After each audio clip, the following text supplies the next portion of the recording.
Assalamu alaikum everyone to our webinar session of choosing WordPress as your freelancing career. आज के हमारे जो guest हैं, his name is Mr. Saftan Ali Salimi. He's an experience of 9 years in developing and designing websites for WordPress. और इसके अलावा he's a top rated freelancer. Upwork पे इनके प्रोफाइल हैं, Fiverr पे इनके प्रोफाइल हैं. He's done over 1,000 projects, each of them having 5-star rating. सो इनका एक यूट्यूब चैनल भी है जहाँ पर ये इंथुजियास्ट को गाइड करते हैं इन फ्रीलांसिंग एंड वर्डप्रेस डिज़ाइनिंग में. तो without further ado, I would like to hand over this session to my guest here.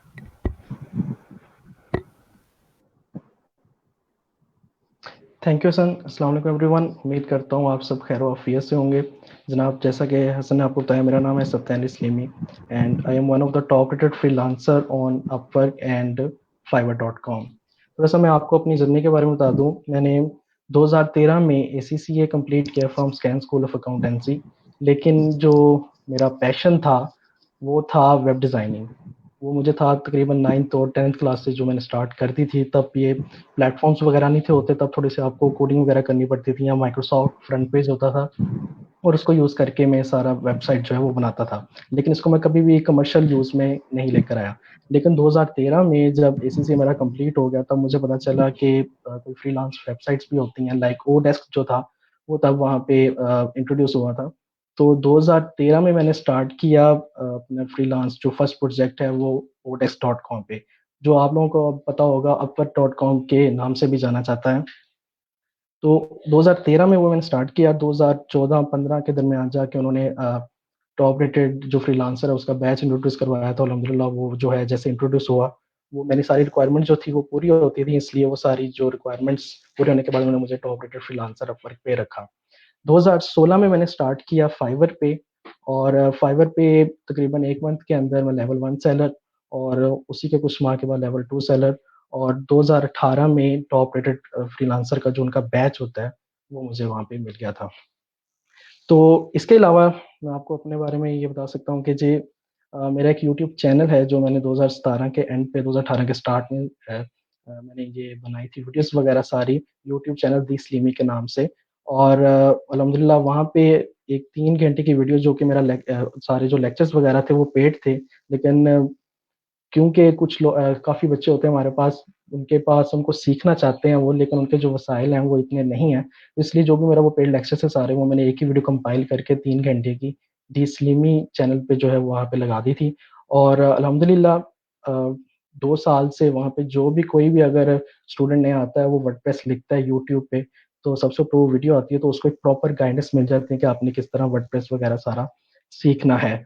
और इसके अलावा फेसबुक पे मेरे स्टूडेंट्स जो हैं वो सारे एक ग्रुप हमने बनाया, उसके 10,000 जो मेंबर्स हैं सारे उसके, और वहाँ पे भी हम उनको हेल्प आउट करते हैं. तो ये होगा थोड़ा-सा मेरे बारे में. आज हमने बात करनी है कि आप वर्डप्रेस को क्यों एज़ अपना फ्रीलांसिंग करियर चूज़ करें. सबसे पहले तो हम बात करेंगे वर्डप्रेस क्या होता है, क्योंकि काफ़ी आप में से स्टूडेंट्स होंगे जिनको नहीं पता वर्डप्रेस के बारे में. वर्डप्रेस सर एक कंटेंट मैनेजमेंट सिस्टम है और एक ब्लॉगिंग प्लेटफ़ॉर्म है. अब कंटेंट मैनेजमेंट सिस्टम होता है, जैसे अगर आपने कोई वेबसाइट बनानी है, उस पे जो कंटेंट लगा होता है, इमेजेस वगैरह और कोई भी टेक्स्ट वगैरह, वो सारा कंटेंट होता है. तो उसको मैनेज करने को कंटेंट मैनेजमेंट सिस्टम कहते हैं. और ब्लॉगिंग प्लेटफ़ॉर्म हम कहते हैं एक ऐसा प्लेटफ़ॉर्म जिस पे आप पोस्ट, आर्टिकल्स, न्यूज़ वगैरह जो है वो आप इश्यू करते हो, पोस्ट करते हो. तो वर्डप्रेस जो है वो एक कंटेंट मैनेजमेंट सिस्टम और एक ब्लॉगिंग प्लेटफ़ॉर्म है. स्टार्ट हुआ ये 2003 में. कुछ स्टूडेंट्स ने मिलकर इसके स्टार्ट किया. वो होता है ना, अपने प्रोजेक्ट्स के अलावा कुछ छोटे-मोटे प्रोजेक्ट्स करते हैं अंग्रेज़ वेले बैठ के. तो वैसा ही एक प्रोजेक्ट स्टार्ट हुआ था, और ये चाह रहे थे कि जो लोग अपने न्यूज़ चैनल वगैरह या कोई आर्टिकल्स राइटर्स जो हैं, वो अगर उनके लिए एक ईज़ी वे बनाया जाए, बजाय कि वो किसी वेब डिज़ाइनर को हायर करें और अपनी वेबसाइट बनाएँ फिर उस पे कोई आर्टिकल पोस्ट करें. उन्होंने ये कहा था कि एक ईज़ी वे हो जिसके ज़रिए वो ठीक है, सॉरी। उन्होंने एक ईज़ी वे बनाया था कि किस तरह कोई भी आर्टिकल वगैरह लिखना चाहता है, वो सिर्फ़ एक प्लेटफ़ॉर्म इंस्टॉल करे और उस पे उसकी वेबसाइट बन जाए ऑटोमैटिकली, और उस पे वो ब्लॉगिंग करना या आर्टिकल्स लिखना शुरू कर दे. तो 2003 में ये स्टार्ट हुआ, और ये एक ओपन सोर्स प्रोजेक्ट था. ओपन सोर्स क्या होता है कि इसको आप अपने पास डाउनलोड करके अगर आपको कोडिंग आती है, आप इसको मॉडिफाई करके, इसका नाम चेंज करके भी आप इसको दोबारा से मार्केट में फैला सकते हैं। लेकिन जो आप प्रोडक्ट उससे बनाएंगे वो भी ओपन सोर्स ही होगा, कोई भी उसको यूज कर सकता है। तो ये किसी एक कंपनी के पास नहीं है, ये ग्रुप्स ऑफ पीपल हैं जो इस सबको हैंडल कर रहे हैं। नेक्स्ट हम बात करते हैं जी, इसको हमें क्यों चूज करना चाहिए, वर्डप्रेस क्यों सीखना चाहिए, क्योंकि काफी मैंने देखा है कि जो स्टूडेंट्स होते हैं और उनके जो सीनियर सीनियर्स होते हैं, वो कहते हैं भी वर्डप्रेस करने का कोई फायदा नहीं है। अगर आपने करना है तो आप डिफरेंट लार्वल वगैरह या डिफरेंट फ्रेमवर्क करो या पाइथन वगैरह ये सारा सीखो। लेकिन मैं सजेस्ट करूंगा कि जिनको वो चीज़ों में इंटरेस्ट नहीं है वो वर्डप्रेस की तरफ क्यों आए। इसके लिए कुछ स्टैटिस्टिक्स हैं जो हम देखना चाहेंगे। सबसे पहले हमारे पास वर्डप्रेस जो है, पूरी दुनिया में 25% वेबसाइट जो है वो वर्डप्रेस पे थी नवंबर 2015 में। 2018 में हुई ये 30%, और 2020 में ये हमारे पास जनाब 35% जितनी भी दुनिया की वेबसाइट्स हैं वो सारी वर्डप्रेस पे हैं। तो आप खुद ही देख लो, अगर एक पूरी दुनिया में एक इंटरनेट का एक बड़ा शेयर जो सारा है वो वर्डप्रेस के पास है, तो इसकी डिमांड कितनी होगी, इसके आगे जॉब्स कितनी क्रिएट हो सकती हैं जो हो रही हैं, और इसके प्रोजेक्ट किस तरह बढ़ते जाएंगे। उसके बाद कंटेंट मैनेजमेंट सिस्टम, जैसे मैंने आपको बताया, इसमें वर्डप्रेस भी नहीं है, इसके अलावा जूमला और दुरपाल जो है वो भी सारे कंटेंट मैनेजमेंट सिस्टम है। लेकिन इन सब डिफरेंट कंटेंट मैनेजमेंट सिस्टम में 68% जो है वो वर्डप्रेस के पास मार्केट है। मुझे याद है जब मैंने अपवर्क पे काम करना शुरू हुआ था, मुझे एक जुमला के और एक दो ही दुरपाल के प्रोजेक्ट आए थे, और उसके बाद सिर्फ सारे जो प्रोजेक्ट थे वो वर्डप्रेस के ही थे। पहले लोग कहते थे कि हमें सिर्फ एक वेबसाइट चाहिए, तो हम उन्हें रिकमेंड करते थे कि वर्डप्रेस पे हम बना देंगे। लेकिन आजकल जो प्रोजेक्ट आ रहे हैं वो खुद कहते हैं कि हमें एक वर्डप्रेस पे वेबसाइट चाहिए। मतलब इतनी डिमांड है कि अगर एक बिजनेसमैन भी है जिसने फॉर एग्जांपल उसके कोई 4-5 कारखाने वगैरह हैं, वो चीज प्रोडक्ट सेल करता है, तो जब वो सर्च करता है कि मैंने वेबसाइट बनवानी है और किस पे बनवाऊं, तो वो वर्डप्रेस ही होता है। तो क्लाइंट्स को भी, आपके जो भी इंशाल्लाह आपके पास फ्यूचर में आएंगे, वो सारे वर्डप्रेस खुद कहेंगे कि हमें वर्डप्रेस पे चाहिए। तो इतनी बड़ी ये मार्केट बन चुकी है। अगर देखा जाए कि भाई वर्डप्रेस जो है वो सिर्फ लोकल ऑनर्स ही यूज करते हैं, कोई कहते हैं कि कोई बड़ी वेबसाइट्स या बड़ी जो कंपनीज है वो यूज नहीं करती, तो ये भी गलत है। दुनिया की जो टॉप साइट्स हैं उनका 14% जो है वो वर्डप्रेस पे है। लाइक आप देख लो बीबीसी, CNN हो गया, उसके अलावा बियॉन्से की वेबसाइट अगर देख लो आप, और 2-3 फुटबॉलर्स की वेबसाइट, और एक टेक टेक क्रंच। आप में से काफी टेक्नोलॉजी के स्टूडेंट है, टेक क्रंच एक ब्लॉगिंग प्लेटफॉर्म है जहाँ पे वो बताते हैं कि नई नई टेक्नोलॉजी क्या आ रही है, काफी चीजें वो वहाँ पे बताते हैं। तो वो भी वर्डप्रेस पे है। और फेसबुक का न्यूज रूम, मतलब फेसबुक खुद नहीं, फेसबुक का एक न्यूज रूम है, वहां पे वो आर्टिकल्स वगैरह शेयर करते हैं, वो भी सारी वर्डप्रेस पे है। तो इतनी इसकी प्रेफरेंस है। गूगल की एक शब्द में ना, वो भी वर्डप्रेस पे है, अभी मुझे उसका नाम नहीं आ रहा, तो वो भी वर्डप्रेस पे है। फिर उसके बाद एक और चीज, 4000 फ्री थीम्स हैं वर्डप्रेस के। काफी स्टूडेंट्स मुझे सवाल करते हैं, सर हमने फ्रीलांसिंग स्टार्ट करनी है, वर्डप्रेस हमें थोड़ा सा आता है, लेकिन हमें ये नहीं पता कि हम पेड थीम कहाँ से लें और कहाँ से स्टार्ट करें। देखिए 4000 फ्री थीम पड़े हैं, और जो भी आपकी क्लाइंट की रिक्वायरमेंट बिजनेस वेबसाइट्स की होती हैं वो किसी ना किसी थीम पे फिट हो सकती है। जब मैंने स्टार्ट किया था, मैंने भी फ्री थीम से ही स्टार्ट किया था। तब तो ये पेज बिल्डर्स नहीं थे होते, एक सिंपल सा पेज बिल्डर था, लेकिन वो इतना कारआमद नहीं था। लेकिन अब आपके पास अपॉर्चुनिटी है, मैं आपको बताऊंगा पेज बिल्डर्स वगैरह क्या होते हैं, कि अब थीम्स और पेज बिल्डर सारे फ्री हैं जिसको आप यूज करके क्लाइंट की वेबसाइट बना सकते हो। 54,000 प्लगइन्स होते हैं। प्लगइन्स क्या होता है, लाइक आपके मोबाइल में अगर कॉल रिकॉर्डिंग का फंक्शन नहीं है और वो आपने ऑन करना है, तो आप ऐप इंस्टॉल करते हो। इसी तरह वर्डप्रेस में अगर कोई फंक्शन नहीं है तो उसके प्लगइन्स होते हैं। और जैसे आपने गेम्स वगैरह खेली होंगी, गेम्स का कुछ हिस्सा आपको वो फ्री देते हैं और बाकी हिस्सा पैसों का आपके साथ आपके पास आता है। इसी तरह प्लगइन्स जो होते हैं, कुछ हिस्सा उसका फ्री होगा और बाकी जो हिस्सा है वो सारा पैसों का आपको मिलेगा। तो 54,000 इसके फ्री प्लगइन्स अवेलेबल है। पेड पेड की तो अपनी मार्केट है, पेड प्लगइन्स की, लेकिन 54,000 फ्री प्लगइन्स है जिससे आप अपना काम कर सकते हो। अगर एक प्लगइन में एक दो फंक्शन भी हो तो आपके पास 54,000 फंक्शन ऑलरेडी अवेलेबल है क्लाइंट की रिक्वायरमेंट पूरी करने के लिए। उसके बाद ई कॉमर्स वेबसाइट जो है, लाइक किसी ने ऑनलाइन सेल करना है, तो वो भी वर्डप्रेस बखूबी उसमें आप बना सकते हो। और वो भी 30% जो मार्केट का शेयर है इस टाइम इंटरनेट का ई कॉमर्स का, वो भी वर्डप्रेस के पास है। तो ये हो गया कुछ हमारे पास वर्डप्रेस के हवाले से। नेक्स्ट हम देखते हैं जी,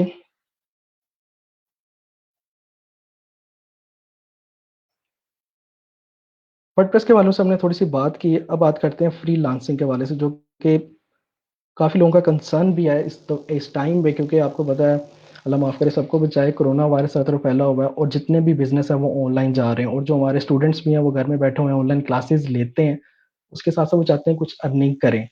तो मेन जो टॉपिक बनता है यहाँ पे वो फ्रीलांसिंग का बनता है। फ्रीलांसिंग क्या होती है? आप 9 to 5 की जॉब से हट के किसी भी पर्सन का कोई प्रोजेक्ट करते हो for a price and for a time being, वो आप फ्रीलांसिंग कर रहे हो। लाजमी नहीं कि आप सिर्फ ऑनलाइन बैठ के जो कर रहे हो वही फ्रीलांसिंग है। ऑफलाइन भी अगर आप फोटोग्राफर हो और आप जाके किसी का इवेंट अटेंड करते हो, पिक्चर्स वगैरह खींचते हो, उन्हें पिक्चर्स बाद में दे देते हो, तो वो भी फ्रीलांसिंग में ही आता है, लेकिन वो ऑफलाइन हो जाती है। ऑनलाइन फ्रीलांसिंग, हम जैसे इंटरनेशनल क्लाइंट्स आते हैं आपके पास ऑनलाइन प्लेटफॉर्म पे, वहां पे वो कोई अपनी रिक्वायरमेंट देते हैं, आप उनको पूरी करते हो, तो उसे कहते हैं फ्रीलांसिंग। फ्रीलांसिंग दो तरीके थे जब मैंने स्टार्ट किया था अपवर्क पे। तब एक जो वे था वो ये था, जैसे नॉर्मल जॉब, आप जॉब के लिए अप्लाई करते हो, मतलब एक क्लाइंट है, उसने कहा कि भाई हमें ये सारी चीजें चाहिए, इनमें ये रिक्वायरमेंट है, इनको पूरा करना है, और आप उस चीज उसके जो उसने जॉब ऑफर की है उस पर आप बिडिंग करते थे कि सर पूरा कवर लेटर आपने लिखना, ये चीजें मैं कर सकता हूँ, इन सब में इतनी प्राइस है, इतनी देर है। तो वो होता था ट्रेडिशनल फ्रीलांसिंग, पुराना तरीका था वो वाला। अभी भी चल रहा है अपवर्क पे, लेकिन क्योंकि मैं फाइवर की तरफ ज्यादा मूव हो गया और फाइवर जो है ना उसने ऑडियंस ज्यादा ले लिया ऑलमोस्ट वर्डप्रेस की, तो वो तरीका जो है ना मुझे इतना पसंद नहीं है। क्योंकि आप क्या करते हो कि आप मैं जब तब काम करता था, एक प्रोजेक्ट कर रहा होता था, उसके बाद इतना टाइम नहीं था होता आपके पास, क्योंकि प्रोजेक्ट में आप बिजी होते थे, कि आप जो प्रोजेक्ट बाकी जॉब्स आ रही हैं उस पर आप बिडिंग करो। तो वो फिर उस दौरान ही होता था, एट अ टाइम एक प्रोजेक्ट पे काम कर रहे हो आप, और जब वो कंप्लीट होता था फिर आपको टाइम मिलता था कि आप जाके बिडिंग करो नई नई जॉब्स पे, और फिर वेट करो कि भाई कब क्लाइंट आएगा, वो जवाब देगा भी कि नहीं देगा, ये सारा कुछ पता नहीं था चलता था। फाइवर पे जब मैं आया था वहां पे एक चीज ये होती है कि स्टार्ट में आपको बायर रिक्वेस्ट की बिडिंग करनी पड़ती है स्टार्ट में, लेकिन जब आपका माशाल्लाह 2-4 प्रोजेक्ट हो जाते हैं, तो फाइवर आपको डिफरेंट सर्चेज में आपका जो गिग है वो लगा देता है। ये इसी तरह है कि फाइवर का जो मेन मकसद है वो ये है कि हमने फ्रीलांसिंग करवानी है, लेकिन as a e commerce platform, मतलब क्लाइंट आए, सामने उसके प्रोडक्ट लगे हों, वो प्रोडक्ट प्रोडक्ट क्या होंगे, आपकी सर्विसेज होंगी गिग्स की शक्ल में, वो सारे वहाँ पे लगे होंगे। क्लाइंट आएगा आपके पास, देखेगा क्या क्या आप चीज प्रोवाइड करे, और डायरेक्ट ऑर्डर के बटन पे क्लिक करेगा और आपको ऑर्डर आ जाएगा। इस चीज में क्या होता है कि जब इंशाल्लाह आपका गिग वगैरह किसी सर्चिज में आ जाता है, तो आप बैठे एक काम कर रहे होते हो और साथ साथ आपको दूसरे ऑर्डर्स या दूसरे क्लाइंट के मैसेजेस आ रहे होते हैं, आपको खुद नहीं जाना पड़ता उनके पास। तो एक अपवर्क का तरीका है और एक फाइवर का तरीका है, ये डिफरेंट तरीका है। बाकी प्लेटफॉर्म भी इन्हीं पे चल रहे हैं, इनको फॉलो कर रहे हैं। मैं जो रिकमेंड करता हूँ फाइवर वर्डप्रेस के लिए, क्योंकि मार्केट जो ज्यादा वर्डप्रेस की है वो फाइवर पे मुझे नजर आई है। अपवर्क पे जो है वो बहुत कम प्रोजेक्ट्स आते हैं अब इससे रेलिवेंट, अगर आए भी तो वहां पे रेट्स वगैरह जो है वो काफी कम होते हैं। तो ये हो गया हमारा एक ओवरव्यू फ्रीलांसिंग के बारे में। नेक्स्ट हमने बात करनी है कि वर्डप्रेस क्यों सीखा जाए, मतलब वर्डप्रेस ही मैं क्यों रिकमेंड करता हूँ कि ये सीखा जाए। पहली चीज, ये फॉर एग्जांपल आप कंटेंट राइटिंग करते हो, कंटेंट राइटिंग में ये होता है कि पहले तो आपको इंग्लिश सीखनी है, उस पर आपको टाइम लगेगा, उस पर ग्रिप करनी है। लोगो डिजाइनिंग सीखते हो तो आपको टूल्स सिखा दिए जाते हैं, लेकिन एग्जैक्ट लोगों की सेंस क्या है, उसके पीछे क्या आर्ट है, वो नहीं बताया जाता, जिसपे आपको हर प्रोजेक्ट में मुश्किल आती है। वर्डप्रेस जो है इन दोनों चीज़ों से मैं समझता हूँ ज़्यादा ईजी है। लाइक मेरा एक स्टूडेंट है, वो सिंपल बीए किया हुआ है उसने, और वो अभी लैंडिंग पेजेस वगैरह वेबसाइट्स मेरे साथ बना रहा है वो बैठ के। मतलब एक सिंपल बीए वाला अगर कर सकता है, तो आप तो फिर माशाल्लाह कंप्यूटर साइंस के स्टूडेंट है ज़्यादातर ऑडियंस जो है यहाँ पे। तो ये इजी है। इजी कैसे? इसमें ना आपने अगर दो प्लगइन सीख लिए, उसका आपने गिग बना लिया, तो हर वेबसाइट पे आपको वही काम करना है, कोई नई चीज नहीं करनी। क्लाइंट के लिए होगा कि पता नहीं ये पीछे बैठ के क्या बलाएं बना रहा है, आपने वही काम करना है। सिंपल दो प्लग इंस्टॉल करने हैं, 3 क्लिक्स करने हैं, उसके बाद देखना है और वो चीज हो जानी है। ये चीज होती है।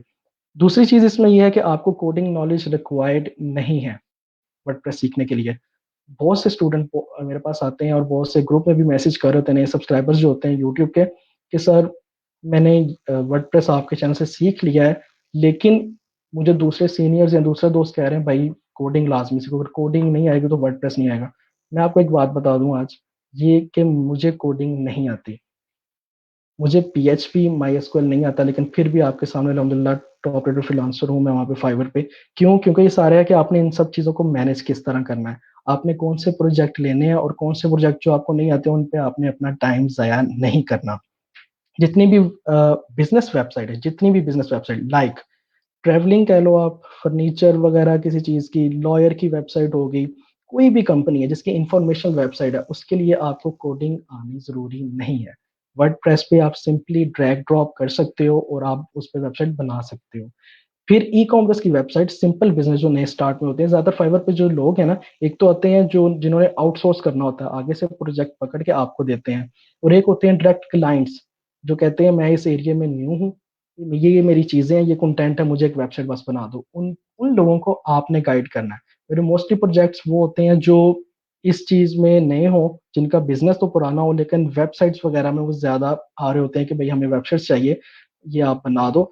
तो उन लोगों की कोई ऐसी रिक्वायरमेंट नहीं होती कि भाई मुझे ये कस्टम चाहिए या ये चीज कस्टम बना दो। सिंपल वो चाहते हैं कि आपकी कोई 5 पेज 10 पेज की वेबसाइट हो, डिजाइनिंग आपकी अच्छी हो ओवरऑल, मतलब ये ना हो कि बिल्कुल ही उसे पसंद ना आए, डिजाइनिंग आपकी अच्छी हो जो कि एक्सपीरियंस से आती है, लेकिन उसमें जो चीजें हैं वो आपको बनी बनाई भी मिल सकती हैं। उसमें कोई कोडिंग नॉलेज रिक्वायर नहीं, आजकल इतने रिसोर्सेज हैं फ्री में, इतने प्लगइन्स हैं कि वो खुद बना के आपको डिजाइन देते हैं, आपने सिर्फ उसमें कंटेंट प्लेस करना होता है अपना। तो ये इजी टू लर्न है, और इसमें ड्रैग ड्रॉप बिल्डर होते हैं। इस तरह जैसे थोड़ी सी आपने चीजें सीखनी है, ज्यादा नहीं, और आप ड्रैग ड्रॉप करके इंशाल्लाह अभी हम 10 मिनट के बाद हम देखते हैं कि किस तरह हमने एक सिंपल सी वेबसाइट बनानी है सिर्फ ड्रैग ड्रॉप करके। दो चार चीजें याद रखनी होती हैं, फिर वही चीजें बार बार रिपीट हो रही होती हैं। अच्छा जी, उसके बाद हमारे पास ये है कि वर्डप्रेस में इसलिए रिकमेंड करता हूँ, आप लोगो डिजाइनर हो या आप कंटेंट राइटर हो, क्लाइंट आपके पास आएगा, आपसे कंटेंट लिखवाएगा और चला जाएगा। लोगो डिजाइनर हो, लोगो बन गया, और लोगों के बाद अगर उसने वापस आना भी है तो वो आपसे ब्रांड किट बनवा सकता है या कोई एक आधा बैनर बनवा सकता है।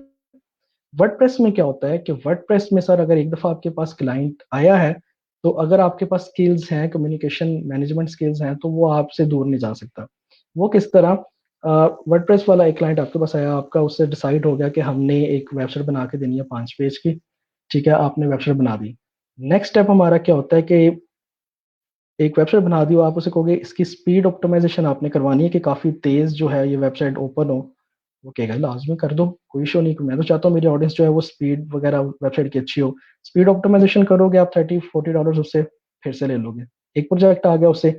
उसके बाद आप कहोगे आपने इसकी एसईओ करवानी है। एसईओ क्या होता है? एसईओ होता है कि आपकी वेबसाइट गूगल पे नजर आए। एक तो होता है गूगल पे नजर आए, और एक होता है कि गूगल पे पहले पेज पे नजर आए, दो अलग अलग चीजें हैं।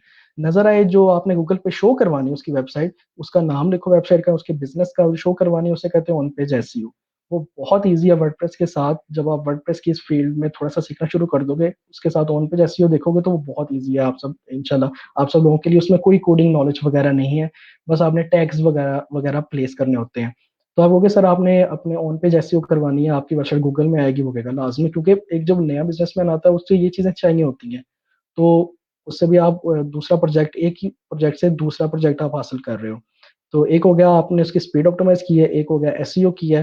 फिर उसके बाद मतलब डिफरेंट सोशल मीडिया मार्केटिंग अगर आपको स्किल आते हैं उस पे भी आप ला सकते हो, या फिर वेबसाइट को सिक्योर करना होता है। लाइक आजकल आपने देखा होगा डिफरेंट, आप वेबसाइट पे जाते हो तो टॉप साइड पे लिखा होता है नॉट सिक्योर, और अगर आप फेसबुक पे जाते हो तो टॉप साइड पे उसके जो लिंक होता है उसके साथ लिखा होता है एक बना होता है लॉक सा।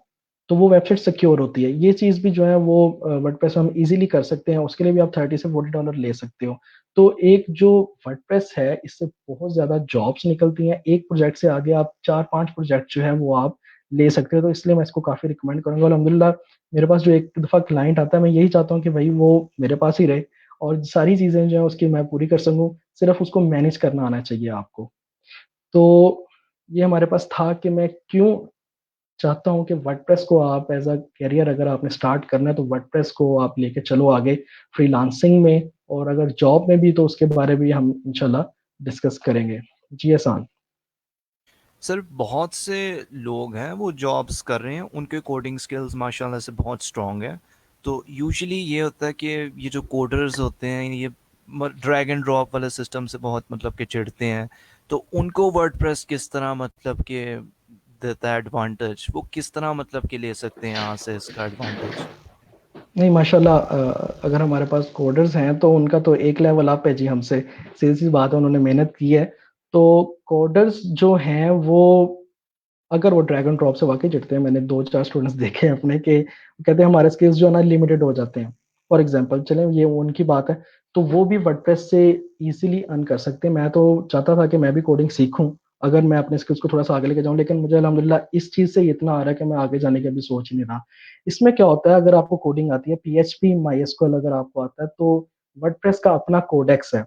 उनकी वेबसाइट है codex.wordpress.com.org। वहां पे जाके उनके फंक्शंस वगैरह सीखें। और मैं रिकमेंड करूंगा कि आप कोडेक्स सीखने के बाद, प्रैक्टिस करने के बाद, अपने प्लगइन्स बनाएं और थीम्स बनाएं। उसमें क्या होता है, जिस तरह हम नॉन कोडर्स जो हैं वो चाहते हैं कि भाई प्लगइन थीम हमें मिल जाए बना बनाया, हम उसे अपना काम आसान कर लें, और हम इसी तरीके से कमा रहे हैं। जो कोडर्स हैं जिनको मतलब ड्रैग ड्रॉप नहीं पसंद, वो अपने प्लगइन्स और थीम बना के या तो फ्री में एज अ कर्टेसी, या तो फ्री में दे सकते हैं, या फिर कुछ फंक्शन फ्री में, बाकी पेड। और माशाल्लाह, themforest.net एक वेबसाइट है, अगर किसी को पता हो, वहां पे इतने ज्यादा थीम्स और इतने ज्यादा डेवलपर्स हैं कि जो अपने थीम्स और प्लगइन्स बना के इन सारी चीजों से कमा रहे हैं। और उनकी मेहनत एक तो दफा की होती है, उसके बाद उन्होंने सिर्फ अपडेट करना होता है उन चीजों को। और उनके थीम्स वगैरह, अवाडा थीम हो गया, उसके बाद 7 थीम हो गया, और एक 7 न्यूज थीम भी है। ये सारे थीम्स वाले जो है, ये एक दफा स्टार्ट करते हैं काम, उसके बाद उनकी कंपनी बन जाती है और वो अच्छा खासा उस चीज से भी कमा रहे हैं। तो वर्डप्रेस सिर्फ नॉन कोडर्स के लिए नहीं है, जो कोडर्स हैं, मतलब बेसिकली बनाया तो कोडर्स नहीं हुआ है, उनके टूल्स हम यूज करते हैं जो वो बनाते हैं, और उनको हम पेमेंट करते हैं जो भी चीज हमने परचेज करनी होती है। तो मैं रिकमेंड करूंगा कि वर्डप्रेस को सिर्फ आप उन लोगों के लिए ना देखो कि जो कहते हैं कि भाई सिर्फ ये सिंपल सा है, इजी सा है। उसको एज अ अपॉर्चुनिटी देखो कि अगर आप किसी सॉफ्टवेयर उसमें काम करो, करते रहो, नो डाउट वो भी आपसे वेबसाइट बनाएंगे, और वहां पे भी उन्हें पता है कि वर्डप्रेस ही इस्तेमाल होता है कोई भी बिजनेस वेबसाइट बनाने के लिए। लेकिन साथ साथ अगर आप पार्ट टाइम या एज अ फ्रीलांस अगर आप स्टार्ट करते हो अपने प्लगइन या थीम डेवलपमेंट, तो माशाल्लाह उससे भी काफी अच्छा आप कमा सकते हो। जी।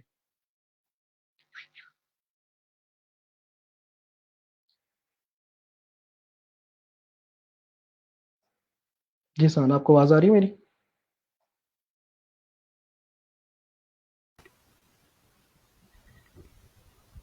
जी सर, आगे एक छोटा सा ओवरव्यू हो जाए कि वेबसाइट कैसे बनाई जाती है और कैसे हम लोग अपना लर्निंग कर्व इंक्रीज कर सकते हैं through out the time, and कौन कौन से टूल्स हैं जो आजकल की बिजनेस वेबसाइट्स के लिए यूज़ किए जाते हैं।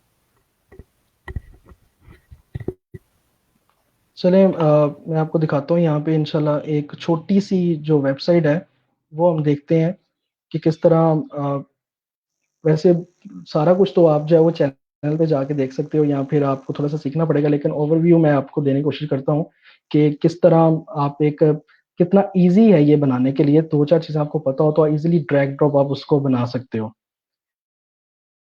चलो मैं दिखाता हूँ, 1 मिनट।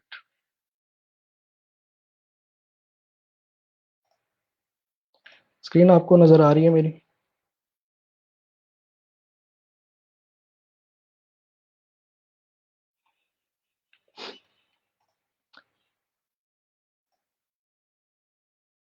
अब आपके सामने ये एक सिंपल सी वेबसाइट नजर आ रही है, जो कि मेनली इमेजेस हैं और टेक्स्ट है। और बहुत ही सिंपल, ये रिसेंटली एक क्लाइंट ने कहा था इस तरह की बनानी है, फ़ॉन्ट की चॉइस भी उसी की है। हालांकि फ़ॉन्ट में रिकमेंड करता नहीं हूँ, लेकिन उसकी चॉइस है। तो ये हम देखते हैं किस तरह आप बनाओगे। सबसे पहले आपके पास, जब आपने वेबसाइट बनानी है ना, आपके पास दो चीज़ें होनी चाहिए, एक तो डोमेन और एक होस्टिंग। मतलब डोमेन नेम, आपका जो भी वेबसाइट का नाम है, लाइक आपको नज़र आ रहा होगा यहाँ पे dslimi.com, ये आपको नाम नज़र आ रहा है, या facebook.com, ये डोमेन नेम होती है, ये ऑनलाइन परचेज करनी होती है, और ये क्लाइंट ही परचेज करेगा, आपने परचेज करके नहीं देनी होती। ये पाकिस्तान में डिफरेंट कॉन्सेप्ट है। जो छोटे छोटे सॉफ्टवेयर हाउसेज हैं वो कहते हैं कि भाई हम 15 से 20,000 वेबसाइट बना देंगे, और उसके अंदर वो डोमेन नेम और साथ होस्टिंग भी वो सेल कर रहे होते हैं। लेकिन ऑनलाइन इस तरह नहीं होता। ऑनलाइन आपने क्या करना है कि आपने, डोमेन जो है वो क्लाइंट देगा आपको, होस्टिंग जो है वो क्लाइंट देगा, दोनों चीजें। लोगो अगर तो आप सर्विस प्रोवाइड कर रहे हो तो लोगो आप उन्हें बना के दे सकते हो, अदरवाइज लोगो भी वही प्रोवाइड करता है फाइवर पे। तो ये फाइवर की बात बता रहा हूँ कि वहां पे लोगो डोमेन नेम, होस्टिंग, कंटेंट, ये सारा क्लाइंट आपको देता है। आपने सिर्फ डिजाइन और डेवलप करनी होती है और कोई आपका काम नहीं होता, सिंपल। तो आपके सामने dsleamy.com एक डोमेन नजर आ रही है और इसको मैंने होस्टिंग से अटैच किया हुआ है और इसके अंदर मैंने वर्डप्रेस इंस्टॉल किया हुआ है। आपके फ्रंट एंड पे ये फ्रंट एंड है, इस तरह का नजर आ रहा है, और बैक एंड पे ये आपको बैक एंड नजर आ रहा है। यहाँ पे आपको होम नजर आ रहा है, ये सारी स्क्रीन। पोस्ट, जो भी आर्टिकल्स आपने लिखना है पोस्ट से लिखोगे। मीडिया के अंदर जो भी आपकी इमेजेस वगैरह वो यहाँ पे होंगी। और पेजेस, पेजेस जो भी आपने home, about us, services, contact us जो होता है ना, ये सारे पेजेस होते हैं, वो सारे अपने यहाँ से बनाने हैं। अपीयरेंस में आप थीम लगाते हो, जो थीम आपने वेबसाइट का रखना है। प्लगइन्स में आप प्लगइन्स वगैरह ऐड करते हो, और सेटिंग टूल्स वगैरह इससे सेटिंग होती है। हमने इस तरह की तो नहीं, बरल इस तरह की लेआउट की एक सिंपल सी वेबसाइट बनाना देखनी है। उसके लिए आप क्या रिकमेंड करता हूँ मैं, सबसे पहले आप थीम अपना जो है वो आपने इंस्टॉल करना है, एस्ट्रा थीम। अभी जो है वो इस तरह की नजर आ रही होगी, ये पुराना व्यू है। इस तरह की आपके सामने वेबसाइट आएगी जब आप फर्स्ट टाइम वर्डप्रेस इंस्टॉल करोगे। यहाँ पे आपके सामने एक 2020 थीम आएगा, जो वर्डप्रेस का अपना थीम है। हमने न्यू थीम इंस्टॉल करना है, तो अपीयरेंस में थीम्स में ऐड न्यू पे क्लिक करेंगे हम।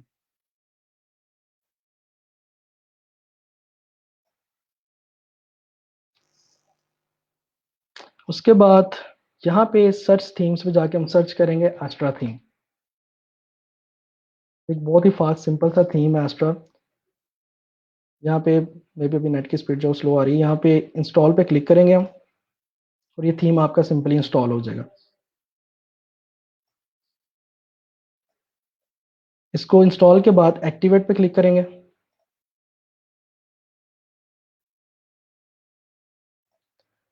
एक्टिवेट हो गया हमारे पास ये पहला थीम। अब आप जो फ्रंट एंड है, ये आपका फ्रंट एंड है, और dslimmy.com WP माइनस एडमिन ये आपका बैक एंड है। फ्रंट एंड पे जाके दोबारा से आप रिफ्रेश करोगे, थीम चेंज हो गया आपका, तो आपके सामने इस तरह की वेबसाइट नजर आ रही है। वो पुरानी वाली जो थीम वाली है वो नजर नहीं आ रही, 2020 वाली नहीं नजर आ रही, एस्ट्रा थीम आपको नजर आ रहा है। अब हमने नेक्स्ट क्या करना है, कुछ प्लगइन्स इंस्टॉल करने हैं वर्डप्रेस के अंदर। अभी एक नया गुटनबर्ग एडिटर आ रहा है, ड्रैग ड्रॉप, लेकिन वो इतना कोई मुझे अच्छा नहीं लग रहा, ना ऑडियंस को भी इतना ज़्यादा वो अच्छा नहीं लग रहा, क्योंकि उसके ना डायरेक्ट कोई साइंस नहीं है उसकी, सिंपल चीज़ जो बात है। हमने क्या करना है, हमने एक एडिटर, पेज बिल्डर जिसे कहते हैं, वो ऐड करना है, एलिमेंटर। और उसके साथ हमने एक और चीज़ करनी है कि हमने अपना जो गुटनबर्ग इन्होंने इंस्टॉल किया हुआ है उसको हमने डिसेबल करना है। उसको डिसेबल करने के लिए हम क्लासिक एडिटर भरेंगे। तो बेसिकली हमने प्लगइन्स इंस्टॉल करने हैं, सिंपल बात जो है। प्लगइन्स में जाएंगे हम, ऐड न्यू पे क्लिक करेंगे। यहाँ पे एक तो क्लासिक एडिटर इंस्टॉल करेंगे,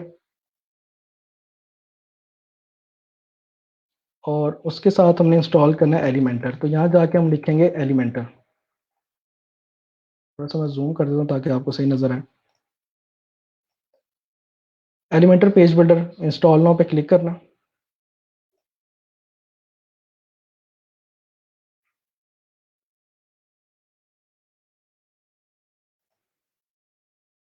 यहाँ पे हम एक्टिवेट कर देंगे इसको। क्लासिक एडिटर को भी हम एक्टिवेट कर देंगे, हमने इंस्टॉल किया था, एक्टिवेट नहीं था किया, क्योंकि मैंने साथ ही एलिमेंटर सर्च करना था। इसको भी एक्टिवेट कर दिया। अब हमारे पास एलिमेंटर से हम क्या कर सकते हैं, अभी जो हमने एलिमेंटर इंस्टॉल किया है उससे हम यहाँ से लेके ये जो आपको ग्रे एरिया नजर आ रहा है, इस ग्रे एरिया से ऊपर ऊपर, ये जो ब्लैक एरिया से ऊपर ऊपर हम कोई भी चीज़ एडिट कर सकते हैं। लेकिन मैं चाहता हूँ कि आपको फुल फ्लैज वेबसाइट बनाना सिखाऊं। उसमें क्या होगा कि हम ये हेडर भी एडिट करें, और ये जो फुटर है जो कि हर पेज पे सेम रहते हैं, इसको भी एडिट करें। लाइक अगर हम इस पोस्ट पे जाते हैं तो हेडर और फुटर आपके सामने सेम है यहाँ पे। तो मैं चाहता हूँ कि हेडर भी एलिमेंटर से करूँ और फुटर भी एलिमेंटर से करूँ।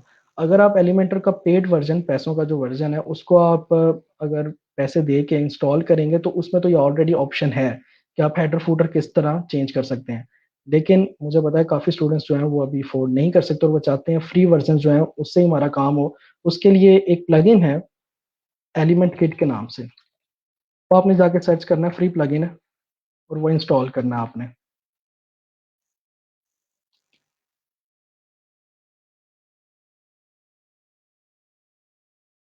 अच्छा, लैपटॉप की बैटरी जो है वो ज़रा लो है तो मैंने लगाया चार्जर। अगर किसको थोड़ी सी करंट की डिस्टॉर्शन आए तो काइंडली बेयर कर लें। तो एलिमेंटर किट जो है वो हमने इंस्टॉल करना है। इसमें लिखा हुआ है आपके सामने हेडर एंड फुटर बिल्डर आपको ऑलरेडी इसमें मिलेगा। इसको एक्टिवेट कर लेना हमने।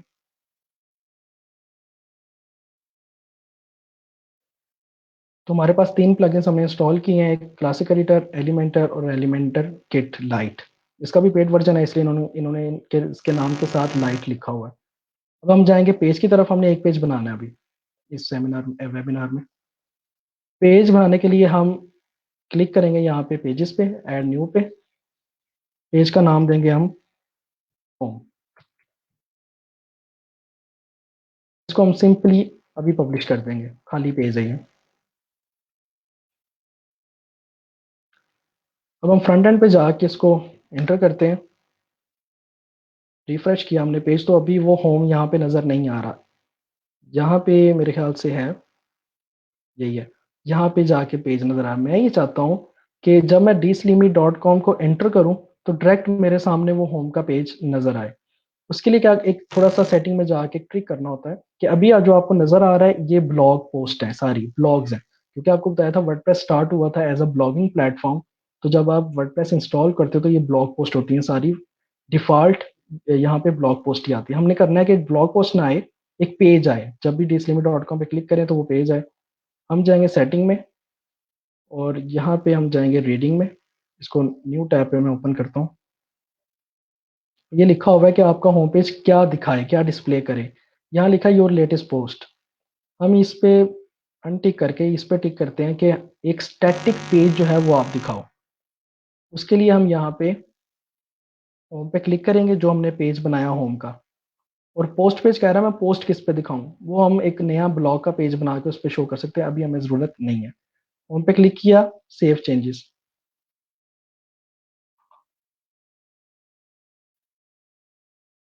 अब आपके सामने यहाँ पे अगर हम जाएं यहाँ पे और dslimmy.com एंटर करें। अब डायरेक्ट जब भी आपने dslimmy.com एंटर किया आपके सामने होम नजर आ रहा है, देखें। अब वो जो हेलो वर्ड था वो गायब हो गया। तो यही हम चाहते थे, होम यहाँ पे नजर आ रहा है। अब हम चाहते हैं सर ये जो साइड पे साइड बार है ये रिमूव हो जाए और ये जो होम है ये फुल विड्थ हो जाए यहाँ से लेके यहाँ तक। ये सारी चीजें हम कहाँ से करेंगे? ये आपका होम का पेज है। जब आपने एस्ट्रा इंस्टॉल किया है तो उसकी सेटिंग आपके सामने यहाँ पे नजर आ रही है। ये नजर आ रहा है एस्ट्रा सेटिंग। ये कह रहा है कि आपने साइड बार रखनी है। साइड बार कहते हैं इसको, हमने नहीं रखनी। साइड बार हम कर देते हैं नो साइड बार। फिर कह रहे हैं आपकी लेआउट किस तरह हो, कि क्या बॉक्स हो, जैसे आपको ये नजर आ रहा है ये बॉक्स्ड है। हमें बॉक्स नहीं चाहिए, हमें चाहिए जो वाइट है ना ये सारा, इस वाले इस साइड से लेके इस साइड तक सारा हो। क्योंकि आपकी जो वेबसाइट होती है वो फुल जो बैकग्राउंड होता है वो वाइट होता है। तो हम क्या करेंगे यहाँ पे कि भाई हमें फुल विड्थ स्ट्रेच्ड कर दो, कि हमारी फुल विड्थ हो जाए, जो भी रो है ये वाली, ये फुल विड्थ हो जाए। ठीक है, तो उसके बाद कहता है हेडर आपने दिखाना है। हेडर आपने, हाँ जी हमने दिखाना है ये हेडर। टाइटल आपने दिखाना है। टाइटल यहाँ पे आता है जब आप किसी पोस्ट पे जाते हो। टाइटल हमने नहीं दिखाना।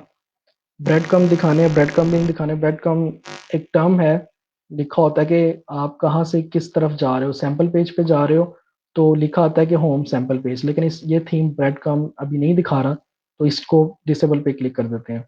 इमेज भी नहीं दिखाने, इसको भी डिसेबल कर देते हैं। ट्रांसपेरेंट हेडर भी हमें नहीं चाहिए, हम अपडेट करते हैं।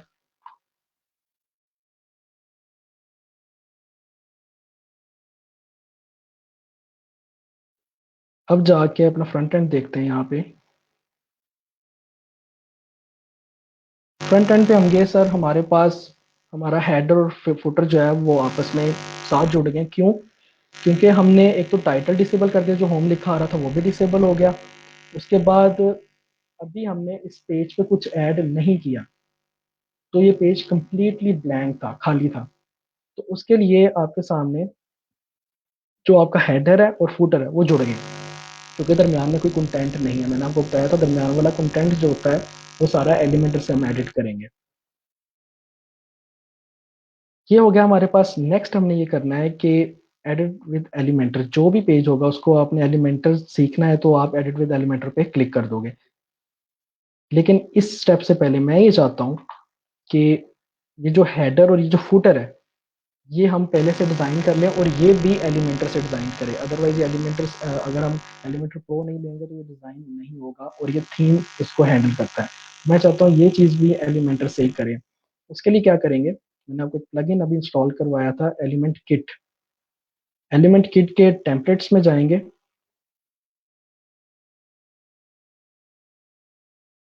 यहाँ पे आपके सामने दो चीज़ें नज़र आ रही हैं। वो कौन सी हैं कि हेडर और फुटर। मतलब हमने इसको कहते हैं हेडर और इसको कहते हैं फुटर। हमने पहले हेडर बनाना है, तो हम ऐड न्यू पे क्लिक करेंगे और यहाँ लिखेंगे, टाइटल दें हेडर का, हम कह देते हैं जी हेडर 101। वो कह रहा है हेडर बना रहे हो फुटर बना रहे हो, हम कह रहे हैं हेडर बना रहे हैं। हेडर कहाँ शो कराना है, पूरी वेबसाइट पे या सिर्फ कोई पेजेस पे। तो अभी ये फ्री वर्जन है, यहाँ पे सिर्फ हमें एंटायर वेबसाइट का ही वो कहेगा। क्लिक कर देते हैं। एक्टिवेशन एक्टिवेट है, हाँ जी एक्टिवेट है, और सेव चेंजेस।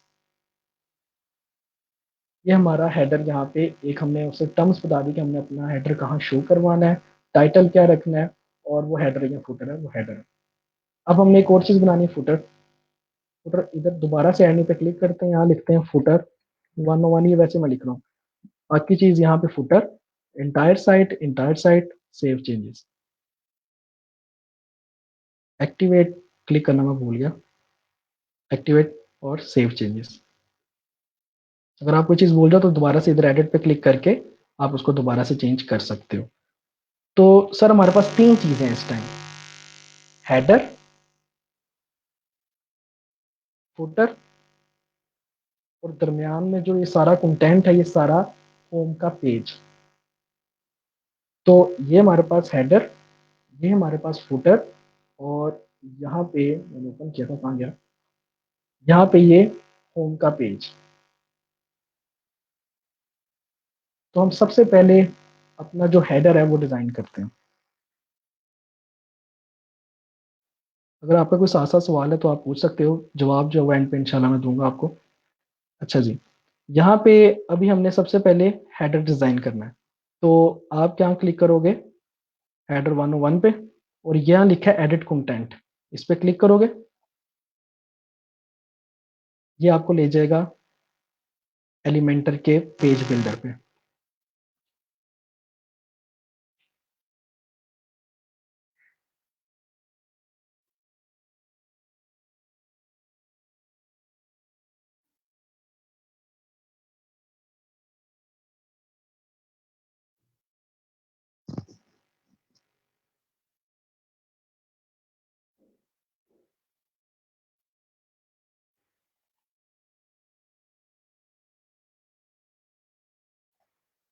स्पीड जो है ज़रा स्लो आ रही है, तो इसके लिए देखते हैं इसको।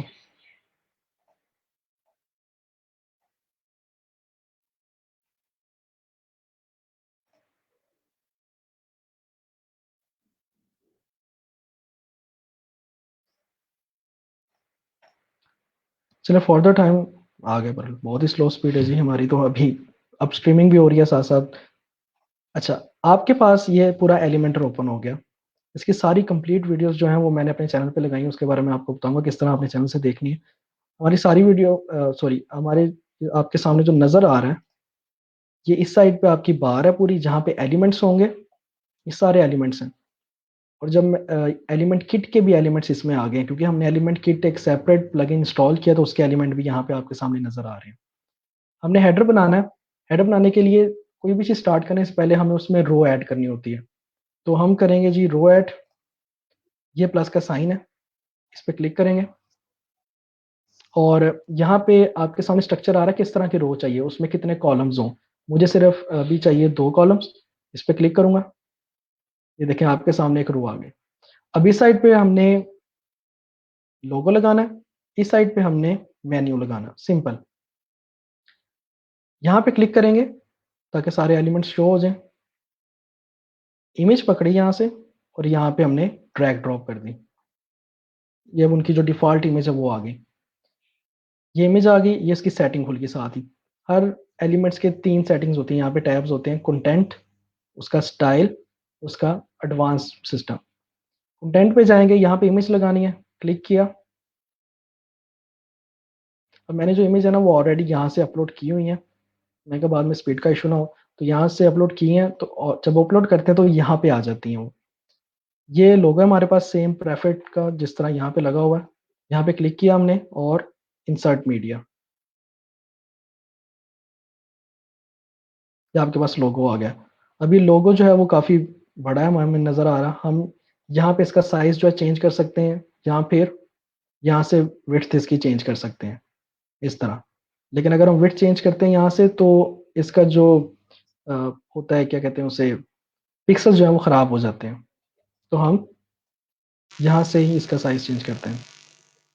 हम इसको थोड़ी सी विड्थ इसकी कम करते हैं। फॉर एग्जांपल अगर 300 करके अप्लाई करें तो छोटा हो गया, लेकिन मेरे ख्याल से 180 सही रहेगी। ये हमारे सामने आ गया। अब इसको हम कहते हैं कि भाई इधर ना रहो, ये जो लेफ्ट अलाइनमेंट है वो हो जाए, तो यहाँ पे हम क्लिक करेंगे। तो आपके सामने यहाँ पे लेफ्ट अलाइनमेंट जो है वो नज़र आ रहा है। इसके साथ सुभान अल्लाह, मक्खी यहाँ पे रहेगी हमारे साथ काफ़ी देर तक। अच्छा, सॉरी। आपके सामने यहाँ पे ये लेफ्ट अलाइनमेंट जो है होगी, इधर हमने मेन्यू ऐड करना है। मेन्यू के लिए यहाँ से आप देखें ड्रैग ड्रॉप कर सकते हैं किसी भी कॉलम को। यहाँ से आप इस साइड पे ले जाओगे और यहाँ पे हमने मेन्यू ऐड करना है, तो दोबारा से यहीं पे क्लिक करोगे और यहाँ पे हम सर्च करते हैं हमारे पास मेन्यू आया कि नहीं। ये देखिए एलिमेंट किट का एक नेव मेन्यू आया हमारे पास, नेविगेशन मेन्यू कहते हैं। ये एलिमेंट आया हमारे पास, इसको यहाँ से ड्रैग ड्रॉप करेंगे यहाँ पे, और अब वो कह रहा है कि अपना मेन्यू सेलेक्ट करो। मेन्यू हमने कोई भी नहीं बनाया अभी तक। फॉर द टाइम हम इसको अपडेट करेंगे और वापस जाएंगे और अपीयरेंस में मेन्यू से हम मेन्यू बनाएंगे।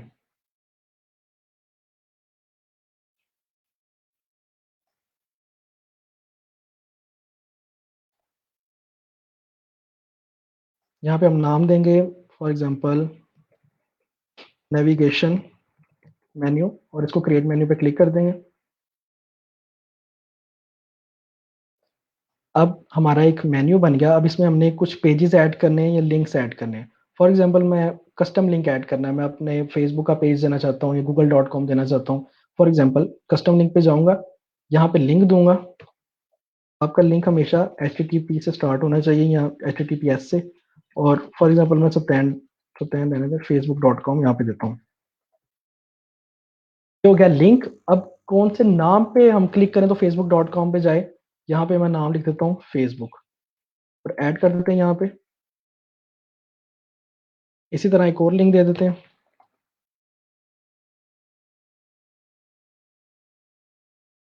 google.com ऐड कर दिया। वो लिंक हमने ऐड कर दिया और सेव मेन्यू। अब क्योंकि ये हमने अभी बनाया है और यहाँ पे ये शो नहीं होगा, तो हम इस पेज को अपडेट करने के बाद रिफ्रेश करते हैं एक दफ़ा।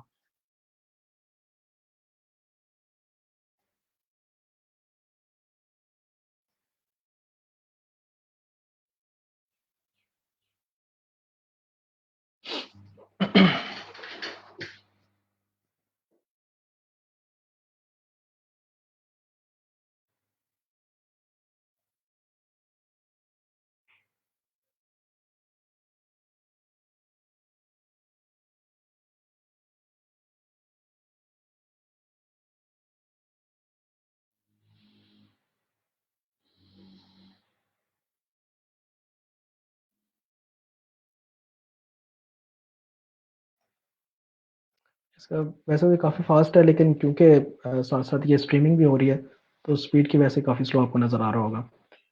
इसको हमेशा थोड़ा सा टाइम लगता है। जब आप एलिमेंट किट इंस्टॉल कर लेते हो तो इसके एलिमेंट्स बढ़ जाते हैं, जिसकी वजह से इसको ज़रा टाइम लगता है।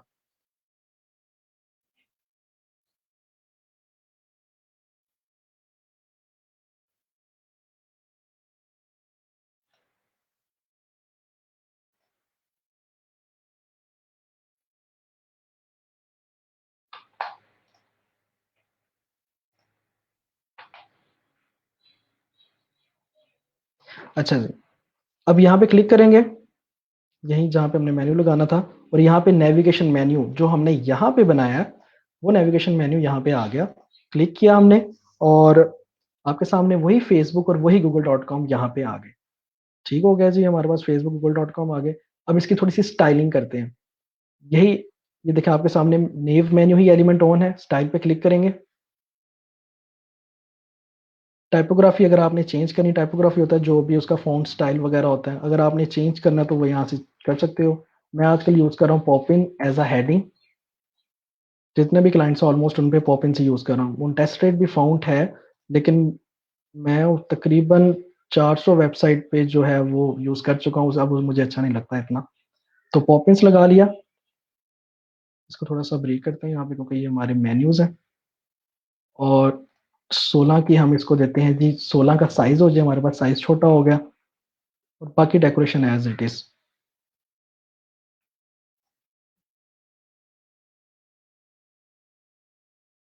यहाँ पे आ रहा है जी आपका मेन्यू जो है वो किस साइड पे आपने करना है, मतलब राइट लेफ्ट या किस साइड पे। जो हमारा हेडर होता है उसमें एक साइड पे लोगो होता है और दूसरी साइड पे हमारा मेन्यू होता है, तो हम इसको कर देते हैं राइट।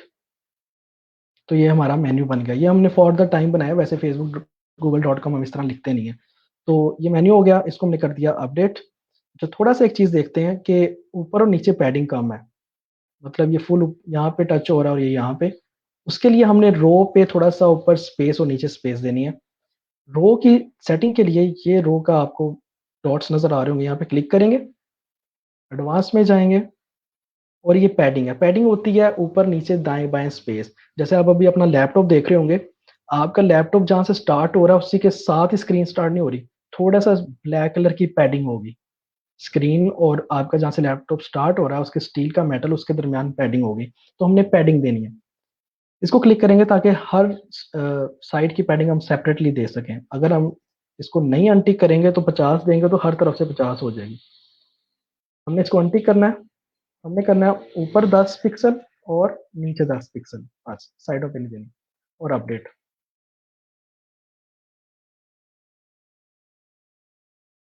अपडेट हो गया। वेबसाइट पे जाके रिफ्रेश करते हैं। देखें जी हमारे पास हमारा हेडर नजर आ रहा है, दरमियान वाला कंटेंट नजर नहीं आ रहा क्योंकि होम पे हमने कुछ ऐड ही नहीं किया। फुटर नजर नहीं आ रहा पुराने वाला, क्यों? क्योंकि फुटर हमने बना लिया है, कंडीशन दे दी है कि पूरी वेबसाइट पे फुटर नजर आए, लेकिन उस फुटर में तो हमने अभी कुछ ऐड ही नहीं किया। हेडर बन गया हमारा जी, नेक्स्ट चलते हैं। बाकी इंशाल्लाह डिटेल में आप चैनल से, और इंशाल्लाह मैं वेबिनार मजीद करूंगा उधर से हम डिटेल में बात करेंगे, टाइम की भी जरा शॉर्टेज है। बहरहाल हेडर बन गया, अब हम चलते हैं फुटर की तरफ। फुटर के लिए फिर से हमें जरा वेट करना पड़ेगा क्योंकि टाइम लगता है ओपन होने में एलिमेंटर को, स्पीड की वजह से। अब फुटर है, ये देखें, ये हमने बना लिया हेडर 101, तो आगे एलिमेंटर ऑटोमेटिकली लिखा है कि ये एलिमेंटर से बना है और किसी पेज बिल्डर से नहीं। अब फुटर बनाना है, एडिट, एडिट कंटेंट। अब हमारे पास फुटर आ रहा है।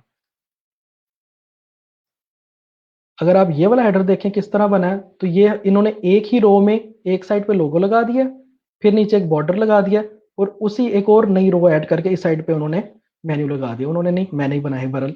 तो ये लगा दिया और दूसरी साइड पे ये टेक्स्ट ऐड कर दिया। बरल ये मेरा फेवरेट नहीं है, क्लाइंट ने जैसे मांगी थी वैसे मैंने बना दी। अच्छा जी, ये हमारा फुटर अब ऑन हो रहा है, इसको देखते हैं अभी।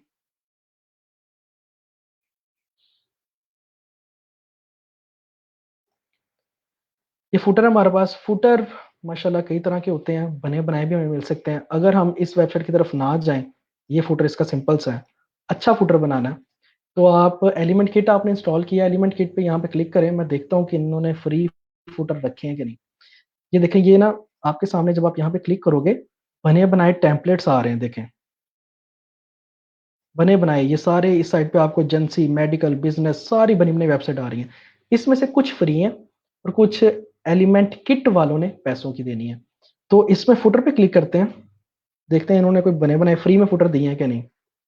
ये देखें, ये फ्री में है जिसके साथ इंसर्ट आ रहा है, ये पैसों का गोप्रो, ये भी पैसों का है, ये सारे पैसों के, ये फ्री है। ये हेडर है, सॉरी, ये देखिए बना बनाया उन्होंने हेडर भी दिया हुआ है, और ये भी पैसों का एक ही बरल उन्होंने दिया हुआ है। आप ये फुटर बहुत सी वेबसाइट पे सेम ऐसा ही फुटर लगा होता है। इंसर्ट पे क्लिक करो,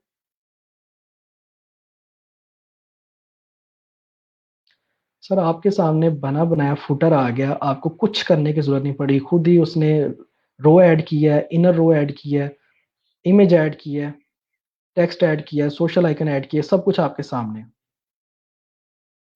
आपने सिर्फ इसको क्लाइंट के कंटेंट के साथ चेंज करना है। किस तरह? इस पे क्लिक किया, इमेज आ गई, क्लिक किया और जैसे पहले लोगो लगाया था लोगो लगा दिया।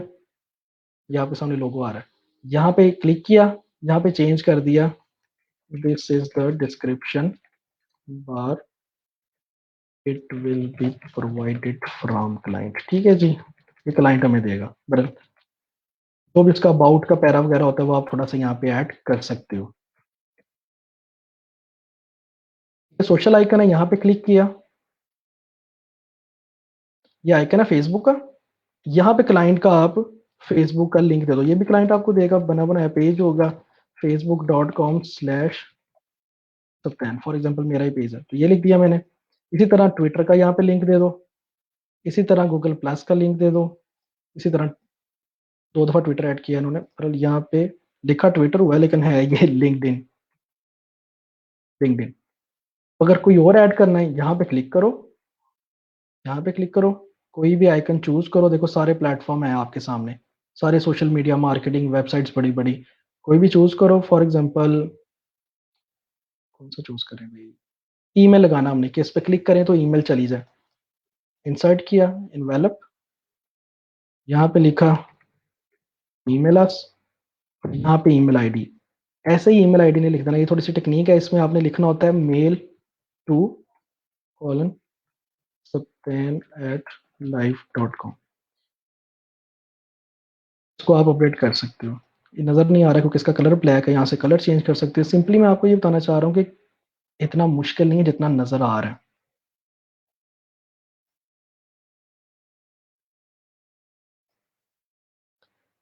अब इसका कलर वगैरह आप चेंज कर सकते हो। कॉन्टैक्ट में कॉन्टैक्ट का टेक्स्ट चेंज कर सकते हो, फिर नीचे आइकन लिस्ट पे फिर से यहाँ से उसका ड्रेस लगा सकते हो, एंड सो ऑन। मतलब इस तरह आप फुटर वगैरह बना सकते हो। अगर हम इसको अपडेट कर दिया मैंने ऑलरेडी, इधर जाके रिफ्रेश करते हैं, अब आपके सामने आपका अपना एलिमेंटर से बनाया गया हेडर नज़र आ रहा है और नीचे एलिमेंटर से बनाया गया फुटर नज़र आ रहा है। यहाँ पे लिंक्स वगैरह, इंस्टाग्राम फीड जो है वो तो इंस्टाग्राम का इन्होंने नहीं दिया कोई भी, इंस्टाग्राम का जो इनका है ना एलिमेंट वो पेड है इसलिए यहाँ पे नज़र नहीं आ रहा। बहरहाल ये फुटर आप रेडीमेड बना सकते हो, इसको चेंज कर सकते हो। मैं इस सबको कैंसिल करता हूँ और जो यहाँ पे बना है वो बनाते हैं जी सिंपल सा। यहाँ से स्टार्ट कर लेते हैं कॉन्टैक्ट अस से। हमने क्या करना है, कॉन्टैक्ट अस से इसको विजुअलाइज आपने करना है कि ये आपके सामने एक रो है, उसके अंदर ये एक हेडिंग है, उसके अंदर एक छोटी हेडिंग है, उसके अंदर एक टेक्स्ट ऐड है, टेक्स्ट एडिटर। कैसे बनाएंगे, रो ऐड की, एक ही कॉलम सेलेक्ट करना है क्योंकि एक ही है, इस पे क्लिक किया, रो की सेटिंग पे, स्टाइल पे गए, बैकग्राउंड टाइप क्लासिक, कलर हमारा F9 F9 F9, कलर हो गया F9, कलर लग गया बैकग्राउंड पे, सिंपल। अब क्या करना, यहां से हमने हेडिंग का, आपके पास होगा एलिमेंट, हेडिंग क्लिक की, यहाँ पे लिखा हमने कॉन्टैक्ट अस, ठीक हो गया जी। स्टाइल पे गए, टैब यही 3 रहेंगे, सेटिंग ऑलमोस्ट एक दो की आप सीख लोगे, सेम ही रहेगी। यहाँ पे आपने कलर चेंज करना है, ब्लैक हो गया। टाइपोग्राफी आपने चेंज करनी है, यहाँ पे जो फ़ॉन्ट है वो है प्लेफेयर, इस तरह का मेरे ख्याल से, या प्लेफेयर यही है मेरे ख्याल से। यहाँ से हमने वेट उसका कम किया और इसको कर दिया अपर केस, ये सारा बड़ा हो गया। इनका जो कलर है वो ब्लू है, वो पर हम देख लेंगे, वो इतना इशू नहीं है हमारे सामने। कॉन्टैक्टस हमने लिख दिया जी। अब कॉन्टैक्टस मिडल में है उनका, कंटेंट अलाइनमेंट मिडल, मिडल में हो गया। नेक्स्ट ये हमने ऐड करना, कॉपी किया यहाँ से मैंने इसको, इसी को, इसी वाले को राइट क्लिक किया और डुप्लीकेट कर दिया मैंने, ये आ गया ऊपर भी नीचे भी। यहाँ पे मैंने वही चीज़ पेस्ट की, स्टाइल में गया, टाइपोग्राफी 14 या 16 कर लो, इसका 2 लाइनों में है, ये आपके सामने नजर आ रहा है। कंटेंट में गया, यहाँ पे एक छोटा सा कोड हमने लगाना होता है, अगर हेडिंग को आपने 2 लाइनों में करना है, ये वाला कोड, BR कोड इसे कहते हैं HTML का, ये आपके सामने नजर आ रहा है। अगर आपने ये कोड नहीं भी लगाना, आप कह रहे हैं कि सर कोडिंग तो हमें नहीं आती, इसको आप करो डिलीट राइट क्लिक करके, टेक्स्ट एडिटर ये यहाँ पे रखो और यहाँ पे आप पेस्ट करो। ये देखो, जैसे आप यहाँ से कॉपी करोगे, अगर ये दूसरी लाइन पे है तो टेक्स्ट एडिटर में वैसे ही यहाँ पे आ जाता है, लेकिन मैं करूंगा इसको कट, यहाँ पे पेस्ट करूंगा मैं, फिर जाऊंगा विजुअल पे और यहाँ पे जाके खुद मैं एंटर एंटर करूंगा यहाँ पे, तो आपके सामने ये एंटर हो गया बिना कोडिंग के। स्टाइल में जाके इसको दोबारा से हम वही कुछ करेंगे, 16। देखो अब चीजें रिपीट हो रही हैं, बताना मैं, मेरा मकसद ये है कि चीजें जो है ना वो रिपीट होंगी भाई, सेम सेम।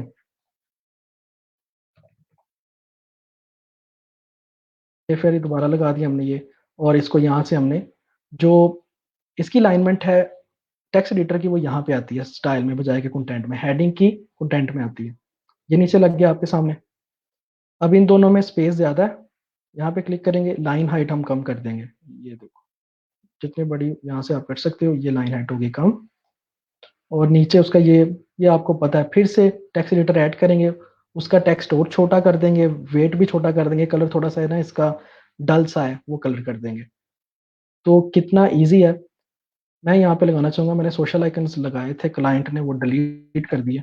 मैं चाहूंगा सोशल आइकन्स, वहाँ पे सर्च करूंगा, सोशल आइकन्स आ गए। यहाँ से मैं इसको करूंगा सर्कल, स्टाइल में जाऊंगा, साइज 16, 16 का साइज मैं दे दूंगा।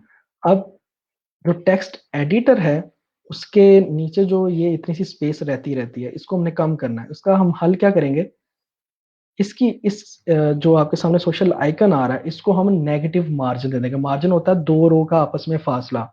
इस पर क्लिक करेंगे, एडवांस में जाएंगे, इसको अनटिक करेंगे क्योंकि हम सबका चेंज नहीं करना चाहते, सिर्फ टॉप का करना चाहते हैं। क्लिक करेंगे, हम देते हैं 50 और शुरू में हम लगाते हैं माइनस, तो देखें वो ऊपर चला गया। 50 की बजाय 30 कर लो, ये सही है।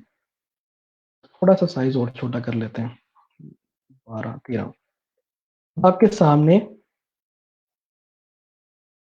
नजर आ रहा है यहाँ पे इस तरह की चीज, ठीक है। अब एक और चीज है, ये देखो यहाँ से स्टार्ट हो रहा है इसका ग्रे कलर, और यहाँ से हेडिंग स्टार्ट हो रही है, दरमियान में पैडिंग है, दरमियान में स्पेस है। कैसे करेंगे, ये आपकी रो की सेटिंग, वहीं पे जहां से हमने लास्ट उसकी की थी, हेडर की पैडिंग की थी, एडवांस, ये आपको नजर आ रहा है। मार्जिन भी कर सकते हो, लेकिन मार्जिन नहीं सॉरी कर सकते, पैडिंग ही करोगे क्योंकि आपने पीछे ग्रे दिखाना है। यहाँ से हम पैडिंग करेंगे 50 की, ये देखिए ऊपर 50 की होगी, और किसी को नहीं आप छेड़ोगे, सिर्फ टॉप की 15 करोगे। 50 आ गई, इसको करते हैं अपडेट, यहाँ पे जाके एंटर करते हैं, रिफ्रेश करते हैं। सर हमारे पास आपका हेडर आ गया और नीचे आ गया आपका फुटर।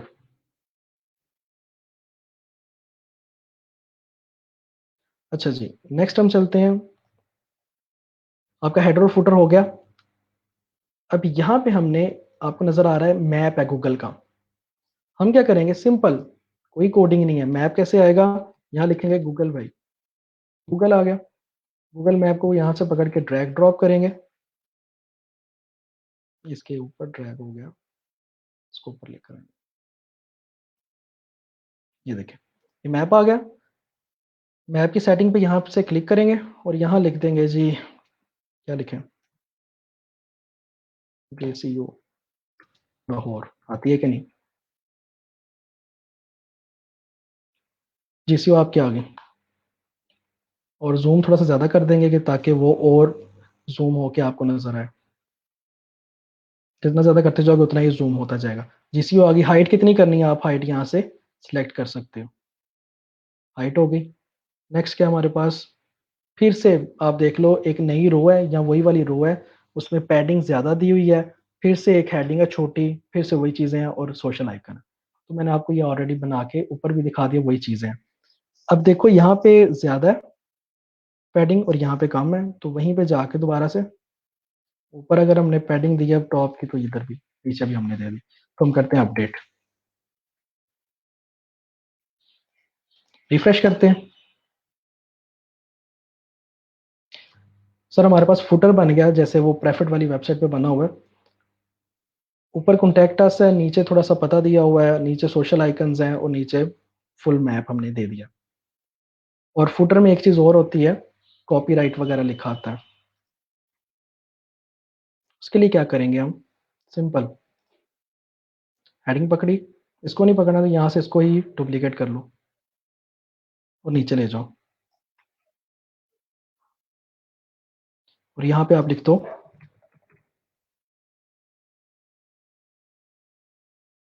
कॉपीराइट का साइन चाहिए हमें, हमारे पास नहीं है, यहाँ से कॉपी कर लो,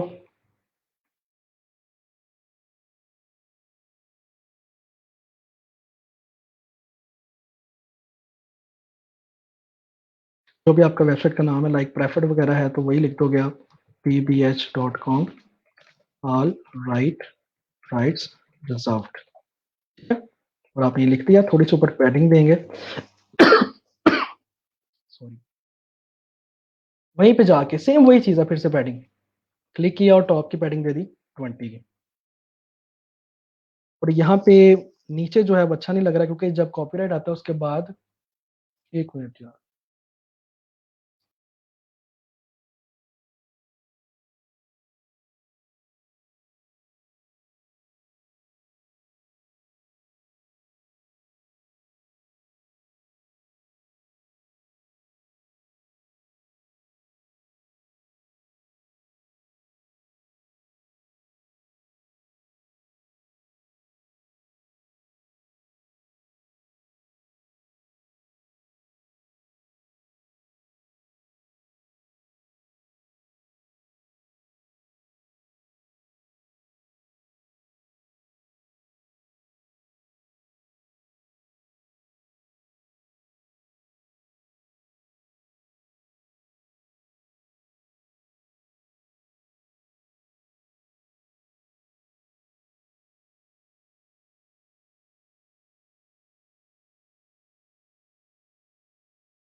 जी 2 मिनट का ब्रेक है सर, वापस आ रहे हैं बस।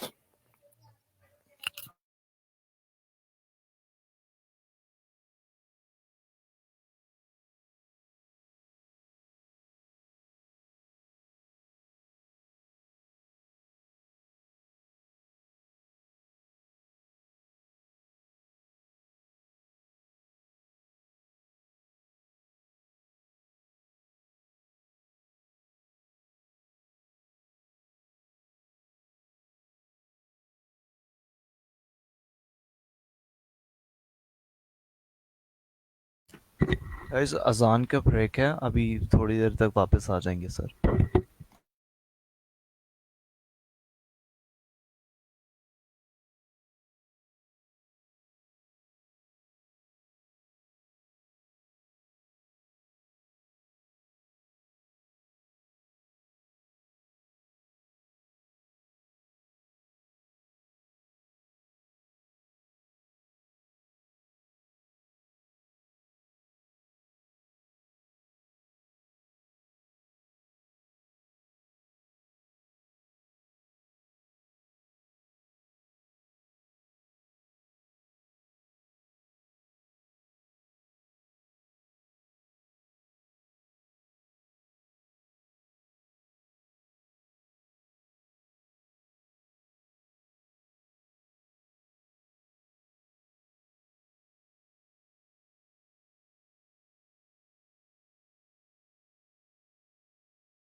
आवाज़ आ रही है सही? अच्छा, वो अज़ान हो रही थी तो इसलिए मुझे ज़रा बंद करना पड़ा। थोड़े से गले का मसला था तो इसलिए। अच्छा जी, स्क्रीन शेयर कर दीजिए मेरी।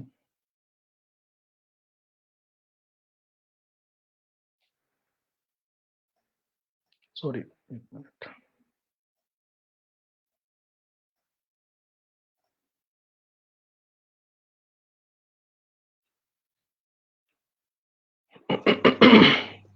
सॉरी अगर ये इरिटेट कर रहे हो आपको तो ये कभी-कभी हो जाती है एकदम से। अच्छा जी। अच्छा, हमारे पास अब सबको नज़र आ रहा होगा, ठीक है। हमारे पास ये आपको नज़र आ रहा है कि नीचे ज़्यादा स्पेस होगी। हमने पहले पैडिंग ऐड कर दी थी लेकिन मुझे आइडिया नहीं था कि कॉपीराइट भी लगाना है। तो इसको ख़त्म करने के लिए जैसे हम रो की सेटिंग में गए और नीचे वाली हमने ख़त्म कर दी। तो अब एक इक्वल सा लेवल नज़र आ रहा है कि कॉन्टैक्ट के ऊपर भी इतना सा ज़रा स्पेस है और यहाँ पे टेक्स्ट के साथ भी थोड़ी-सी बराबर की स्पेस लग रही है। क्योंकि जो आपकी आँखों के सामने ज़्यादा फ़ील हो रहा है वो गूगल मैप है। तो उसके ऊपर और नीचे जो है वो स्पेस आपको सही नज़र आ रही है। हमने कर दिया इसको अपडेट, रिफ्रेश करते हैं।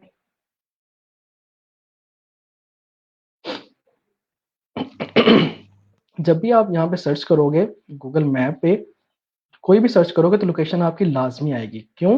क्योंकि ये गूगल मैप्स जो रियल गूगल मैप है उससे एफ़िलिएट है, मतलब उसकी एपीआई इसके अंदर इंटीग्रेट है। तो आपका जो गूगल मैप है वो यहाँ पे कोई भी एड्रेस दोगे दुनिया का वो लाज़मी आएगा। बशर्ते कि आपकी जो वो जगह है वो गूगल में आती हो, गूगल मैप में भी आती हो। ये ना हो कि अगर आप कोई घर का एड्रेस दे दो तो वो मेबी आगे पीछे हो जाए।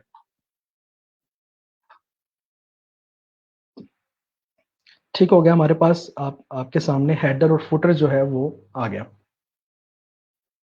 नेक्स्ट चलते हैं दरमियान वाली चीज़ों में। उसके लिए आप फुटर जो है ख़त्म कर दोगे, मेन्यू भी ख़त्म कर दिया हमने। हेडर को हम यहाँ से एग्ज़िट कर देंगे। ये आपका हेडर आ गया, इसको हमने ख़त्म कर दिया, बना लिया। हमारी वेबसाइट पे सामने आपको नज़र आ रहा है कि ये हेडर है और ये फुटर है। अब हम जो लास्ट चीज़ है इस पेज के लिए, पेजेस पे जाएँगे। वही पेज जो हमने home as a home page, default page लगाया हुआ है, उसको हम एडिट पे क्लिक करेंगे और इसका एडिट विद एलिमेंटर हम क्लिक कर देंगे, क्योंकि अब हमने जो हमारा हेडर है और जो हमारा फुटर है इसका दरमियानी हिस्सा डिज़ाइन करना है। तो ऑब्वियस बात है कि हम जो होम पेज होगा उसको जाके एडिट विद एलिमेंटर क्लिक कर देंगे। Edit with Elementor.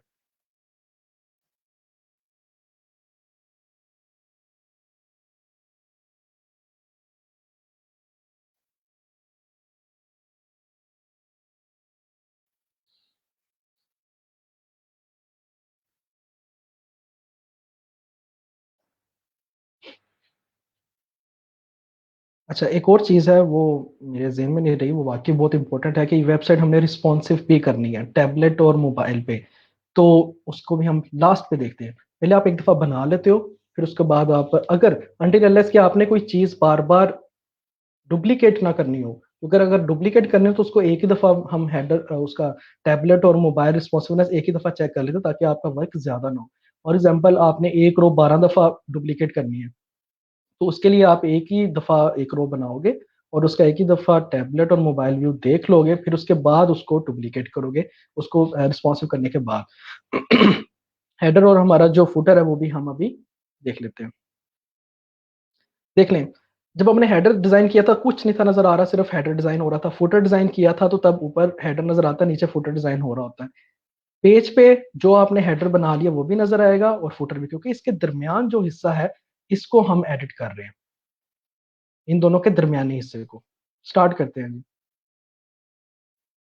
एक तस्वीर है बड़ी, उसके ऊपर कुछ टेक्स्ट लिखा हुआ है, नीचे छोटा टेक्स्ट लिखा हुआ है, नीचे बटन है। सिंपली हमने किस तरह डिज़ाइन करनी है। सबसे पहले एक रो, देखो हमारे पास ये कंप्लीट पिक्चर है ना, कंप्लीट ही है।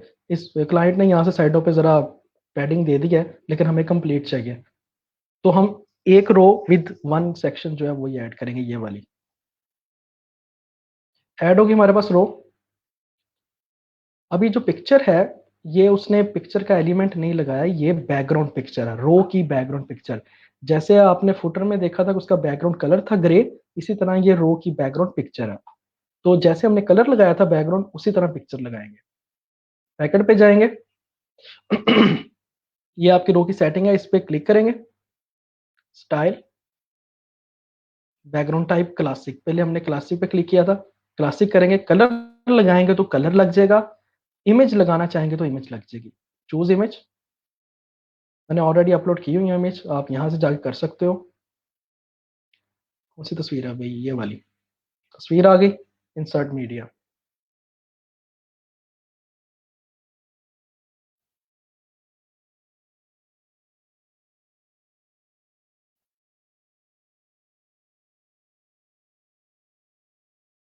अब आपके सामने तस्वीर नजर आ रही है, यहाँ पे लगी नजर आ रही है, पर यहाँ पे नहीं। क्यों? क्योंकि हमारी रो के अंदर कोई कंटेंट ही नहीं है। यहाँ तो कंटेंट आप लगा दो या पैडिंग मार्जिन लगा दो। तो अभी हमें कंटेंट डालना है यहाँ पे, तो हम पहले कंटेंट यहाँ पे लगाएंगे। एडवांस पे आप जाओगे, सॉरी एडवांस पे नहीं, एलिमेंट्स पे जाओगे, वही दोबारा चीज, ज्यादातर यही चीजें यूज होती है बिजनेस वेबसाइट पे। आपने एक हेडिंग लगाई और यहाँ पे लिख दिया ये वाला, पेस्ट किया, सेंटर किया, स्टाइल पे गए, कलर हमने ब्लैक किया, टाइपोग्राफी हमने वही प्ले फेयर की, फाउंट हमने 72, काफी ज्यादा हो गया, 52, 32 ठीक है, वेट हमने थोड़ा सा कम किया,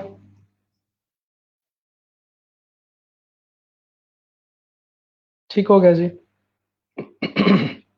और ये क्योंकि 2 लाइनों में है, तो वही कोड आपको याद रखना पड़ेगा, क्योंकि हेडिंग मैंने लगानी है तो वो कोड हमें याद होना चाहिए।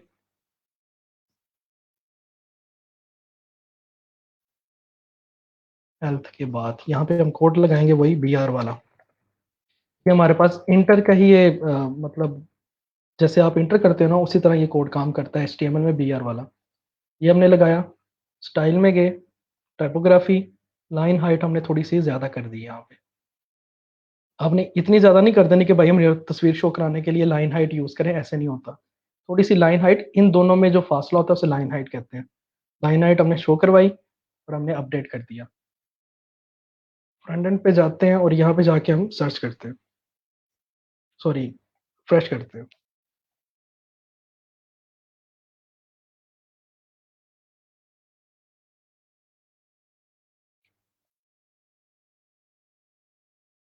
ये दूसरी वेबसाइट से फ्रेश कर दी, क्या हो गया? अपनी वेबसाइट फ्रेश करते हैं। ये देखें आपके सामने, अब हेडर वही है, फुटर वही है, दरम्यान वाला हिस्सा बनना शुरू हो गया, ये आ गया। अब हम थोड़ा सा जो भी हमारा टेक्स्ट है बाकी वो ऐड करते हैं, इसको ऐड करते हैं सेम उसी तरह। अभी रिपीट है इसलिए मैं स्पीड से करूंगा, थोड़ा सा डुप्लीकेट, ये लगाया। इसको हमने कर दिया ट्रांसफॉर्म, ट्रांसफॉर्म नहीं, स्टाइल से जाके अटैलिक, बस अटैलिक हो गया, छोटा, छोटा भी नहीं, 20 ठीक है। और अब एक नई चीज़ आ रही है हमारे पास, बटन। यहाँ पे क्लिक करेंगे, बटन यहाँ से ड्रैग ड्रॉप करेंगे, इधर को आ गया, इसको हम करेंगे अलाइनमेंट सेंटर, नाम लिखेंगे कॉन्टैक्टस, स्टाइल पे जाएंगे, फिर से वही चीज़ें होंगी, फिर से वही चीज़ें, रिपीट।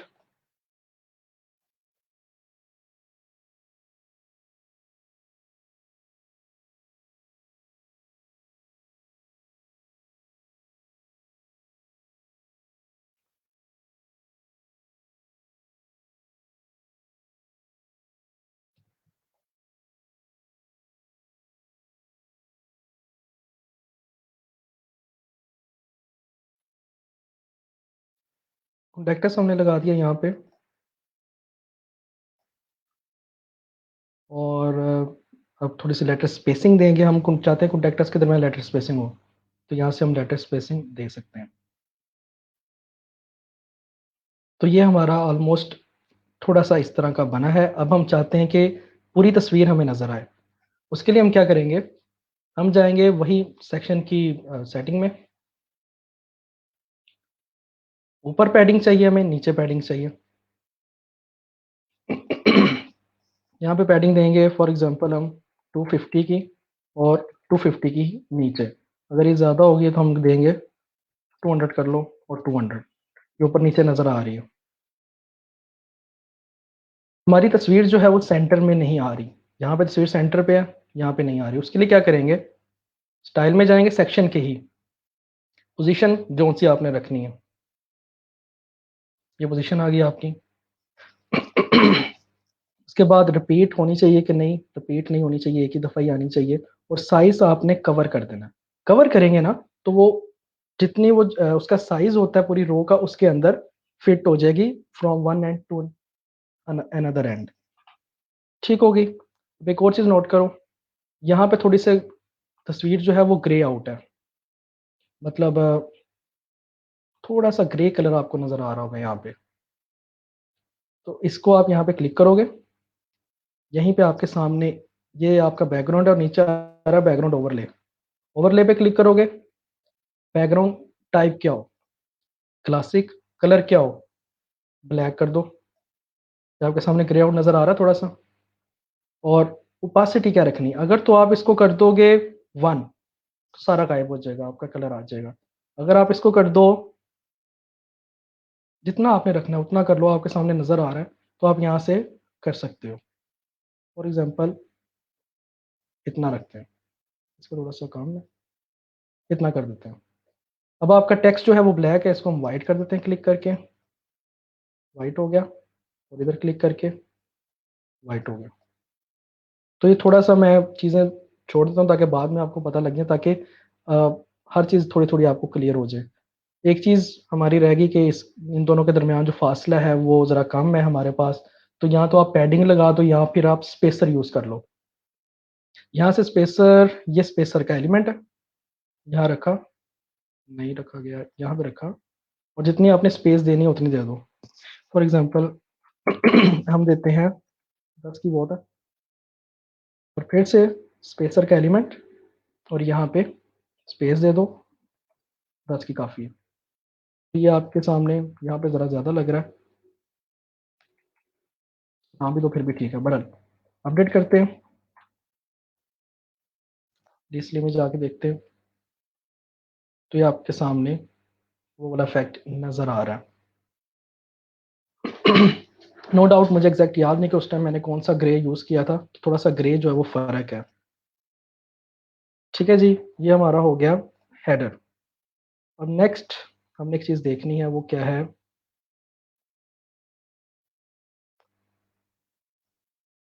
नेक्स्ट हमने ये बनाना। अब ये बहुत ही सिंपल है, क्योंकि जितना हमने कर लिया है, अगर आप उतनी की भी प्रैक्टिस करो तो ये इजीली बन सकता है। किस तरह, अब आप देखो आपने विजुअलाइज किस तरह करना है, अब मैंने सिखाना नहीं, आपको विजुअलाइज करवाना है।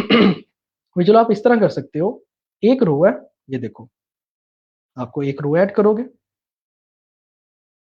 ये नीचे जाके रो, कॉलम कितने हैं, एक ये कॉलम है, दरमियान में देखो डिफरेंट, और एक ये कॉलम है, एक रो दो कॉलम, एक रो दो कॉलम ऐड किया, इसके साथ जुड़ गया। इस साइड पे बैकग्राउंड इमेज है, इस कॉलम में, इस साइड पे बैकग्राउंड इमेज है ब्लू, इमेज नहीं है, कलर है ब्लू, और उस कॉलम के अंदर सिर्फ एक हेडिंग है। सिंपली इस तरह आपने विजुअलाइज करना है। करके देख लेते हैं। अब जरा स्पीड और तेज होगी, क्योंकि आपको मैंने वो चीजें बता दी जो बार बार रिपीट हो रही हैं। इसके और इसके दरमियान स्पेस है, इसको हम कहते हैं मार्जिन दी हुई है, यहाँ स्पेसर लगा दो या मार्जिन दे दो। सॉरी, स्पेसर इस पे काम नहीं करेगी, मार्जिन चलेगा। हमने इस रो के ऊपर टॉप मार्जिन देना है, इस पर क्लिक करेंगे, एडवांस, अनटिक, 30 का टॉप मार्जिन, 30 नहीं 70, मेरे ख्याल से 70 का टॉप मार्जिन दे देते हैं। इस वाले कॉलम के अंदर तस्वीर लगानी है बैकग्राउंड, इस कॉलम पे क्लिक करेंगे, इसकी सेटिंग पे, स्टाइल, फिर वही चीज, बैकग्राउंड टाइप, कलर, बंदा, यहाँ पे बंदा आ गया।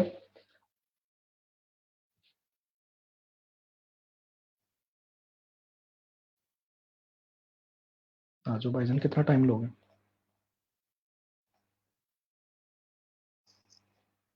ये जो भी यहाँ पे बच्चा वगैरह है, ये हमने लगा दिया, अभी शो नहीं हो रहा, जैसे ये वाली तस्वीर नहीं थी शो हो रही, ये भी शो नहीं हो रही। अब एक चीज़ है कि यहाँ पे ना हमने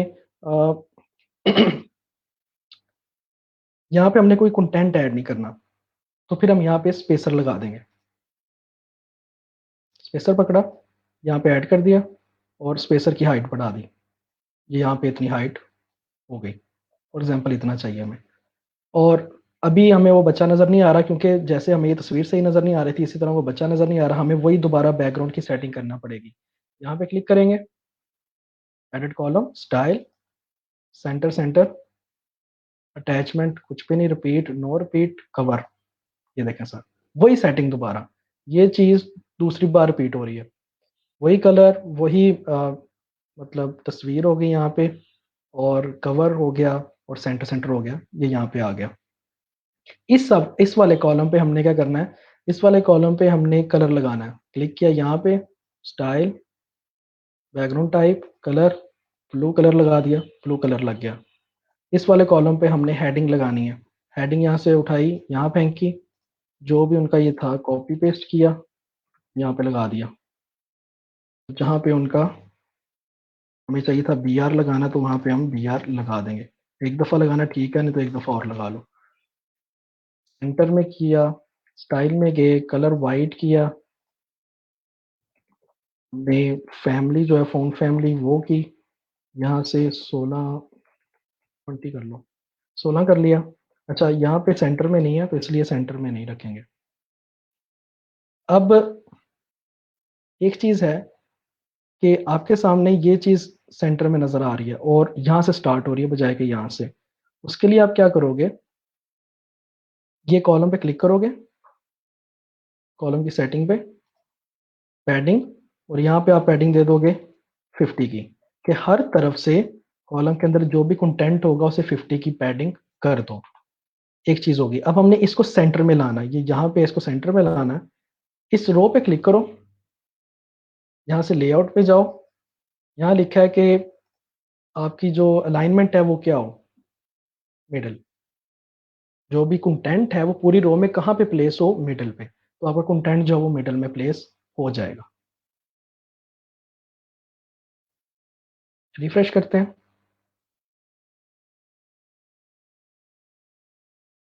तो ये देखिए आपका वो वाला सेक्शन बन गया। ठीक हो गया जी। अब नेक्स्ट हमारा सेक्शन है, ये देखें। अब आगे बनाने की बजाय हम देख लेते हैं कि किस तरह विजुअलाइज करते हैं। एक लेआउट है हमारे पास, एक रो आपने ऐड की, उस रो का बैकग्राउंड आपने रख दिया ग्रे, उसके पीछे आपने रख दिया जी एक हेडिंग, छोटी हेडिंग, मतलब उसका साइज छोटा कर दिया। ये टेक्स्ट एडिटर, और ये जनाब आपके सामने एक बटन आ रहा है। ऊपर आपने रो की पैडिंग दे दी कोई 70 की या 50 की, और नीचे कम दी हुई है क्लाइंट ने, ये यहाँ पे भी आपने 30 या 35 की दे दी, और इसके दरमियान में भी आपने स्पेसर लगा दिया, यहाँ पे भी स्पेसर लगा दिया। सिंपली जो अभी तक मैंने थोड़ी सी चीजें आपको बताई, उससे ये पेज बन रहा है आपके सामने। ठीक हो गया। नेक्स्ट हम चलते हैं,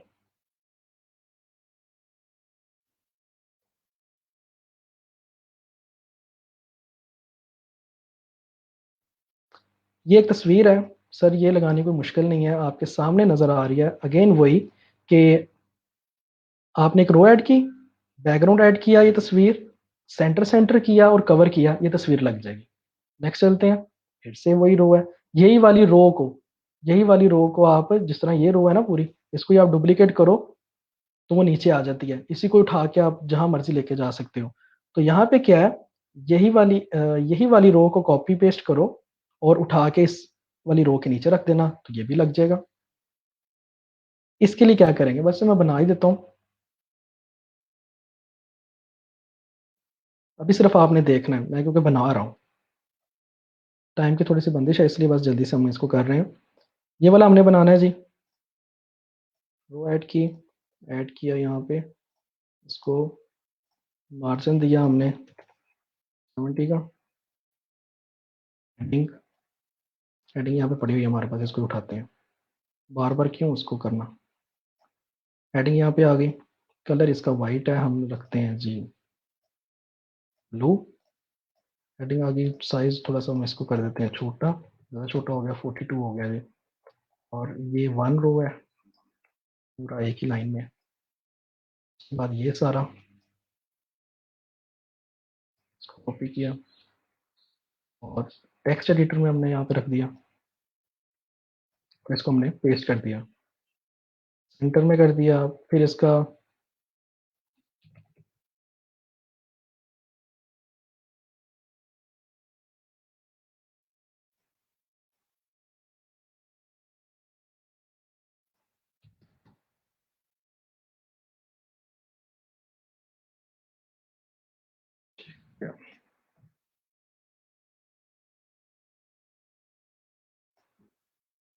इसको हमने कर दिया सेव।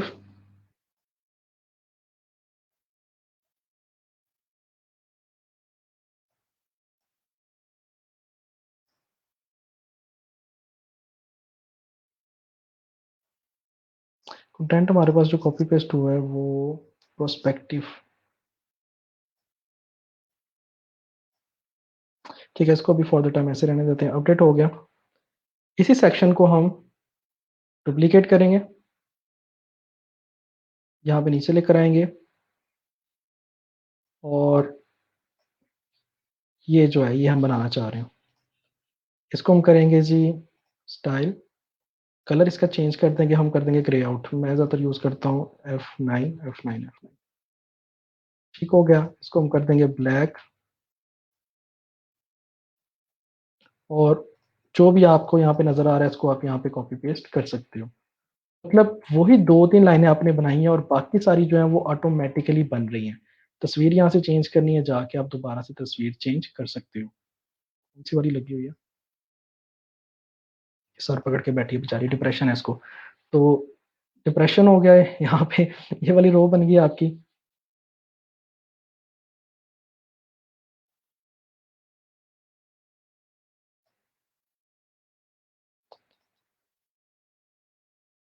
तस्वीरों के रेजोल्यूशन हैवी जो है वो अपलोड किए हैं क्लाइंट ने, इस वजह से टाइम लग रहा है। अच्छा, अब ये वाली होगी। अब ये वाली आपने बनानी है।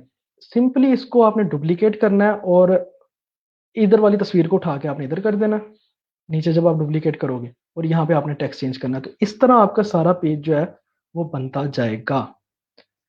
तो ये अब जिस तरह मैंने आपको बता दिया, इजीली सारा पेज इसी तरह कॉपी पेस्ट करके देखें।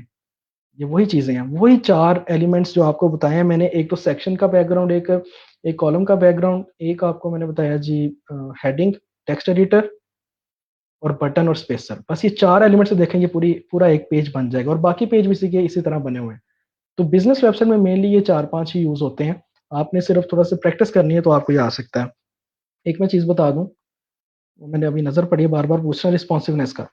रिस्पॉन्सिवनेस का यहाँ से होता है, ये मोड है रिस्पॉन्सिवनेस का। यहाँ पे क्लिक करो, टैबलेट पे क्लिक करो, ये देखें, ये आपकी वेबसाइट रिस्पॉन्सिव बनी हुई है। अगर कोई चीज आपकी बहुत ज्यादा बड़ी लग रही है, फॉर एग्जाम्पल ये आपको बड़ा लग रहा है, तो यहाँ पे क्लिक करो। जब आप रिस्पॉन्सिव करते हो ना, फॉर एग्जांपल मैंने अभी टैबलेट मोड ऑन किया है और ये जो आपका टेक्स्ट है ये आपको बड़ा लग रहा है, आपने क्या करना है, टाइपोग्राफी में जाना। तो ये देखो ये टैबलेट मोड पे हो गया। अब जो साइज दोगे वो टैबलेट मोड का होगा। तो यहाँ पे आप साइज दे दो छोटा जरा, वो छोटी होगी की चीज और छोटा देना, इस तरह छोटी होगी, तो ये सिर्फ टैबलेट पे होगा। अभी आपने इसको मोबाइल पे करना है, तो यहीं पे क्लिक कर दो या यहाँ से क्लिक कर दो, बात एक ही। यहीं पे क्लिक करता हूँ, मोबाइल सेलेक्ट करता हूँ, तो ये काफी बड़ा है मोबाइल के लिए, तो इसको हम दे देते हैं 16 का साइज या 20 का साइज। इस तरह आप रिस्पॉन्सिव करते हो। अब मोबाइल पे ये 20 दिया तो इसको और छोटा करेंगे हम, तो यहाँ पे मोबाइल के लिए हम इसको 14 का साइज दे देते हैं। और मोबाइल के लिए आप उसकी पैडिंग वगैरह भी चेंज कर सकते हो। जिस भी एलिमेंट के साथ इस तरह का आपको नजर आ रहा हो, जब आप डेस्कटॉप करते हो तो ये डेस्कटॉप है। अगर ये एलिमेंट के साथ, मार्जिन के साथ आपको डेस्कटॉप नजर आ रहा है, पैडिंग के साथ डेस्कटॉप नजर आ रहा है, इसका मतलब इस वाली एलिमेंट के आप अलहदा से टैबलेट पे भी अलहदा से कोई वैल्यू दे सकते हो और मोबाइल पे भी अलहदा से दे सकते हो। लाइक आप मोबाइल पे जाते हैं तो यहाँ पे पैडिंग कोई और होगी इसकी, अगर आपने चेंज करनी है तो यहाँ पे पैडिंग आप चेंज कर सकते हो। यहाँ पे चेंज करने से वही पैडिंग आपकी डेस्कटॉप पे चेंज नहीं होगी, डेस्कटॉप पे वो चीज खाली रहेगी। अगर आपने कुछ छोड़ दिया तो वो होगा, लाइक 10 की दी है यहाँ पे, अब आप मोबाइल व्यू पे जाते हो तो वहां पे 50 होगी। तो इस तरह आप रिस्पॉन्सिव करते हो, लेकिन सिर्फ उन्हीं एलिमेंट्स को कर सकते हो जिनके साथ ये वाला मोबाइल या डेस्कटॉप बना होगा।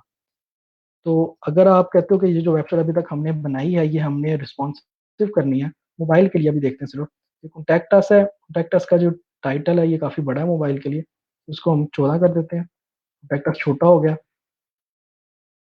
पैडिंग जो भी हमने दी है इसको हम यहाँ से स्पेसर है, अब स्पेसर भी देखो मोबाइल के लिए अलग से स्पेस है, तो इसको भी हम 0 कर देते हैं, अगर हमें नहीं चाहिए तो हम 0 कर देते हैं, और इसी तरह ऊपर वाले स्पेसर को भी हम कर सकते हैं।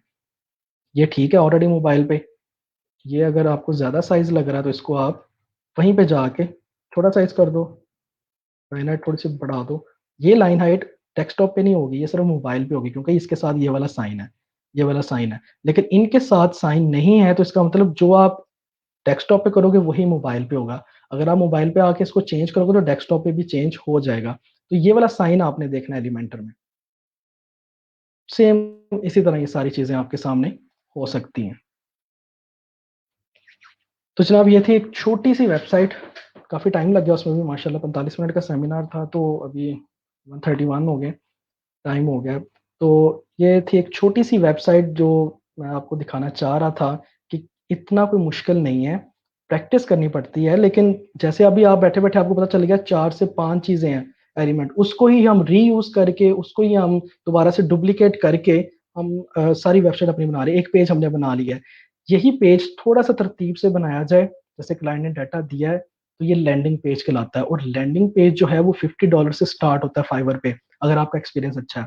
आपने हमेशा रेट अपना वही रखना है जो आपके एक्सपीरियंस के मुताबिक है। अगर एक client for example top rated को $300 एक लैंडिंग पेज का दे रहा है, तो उसके मुताबिक ही सर्विस रिक्वायर कर रहा है। तो शुरू में हमेशा आपके जो प्राइसेज़ हैं वो ज़रा कम हो। मैंने स्टार्ट किया था अपवर्क पे कोटिंग करना स्टार्ट, वो मुझे मिला था $50 का अल्हम्दुलिल्लाह, और उसको करते मुझे 1 महीना लगा था।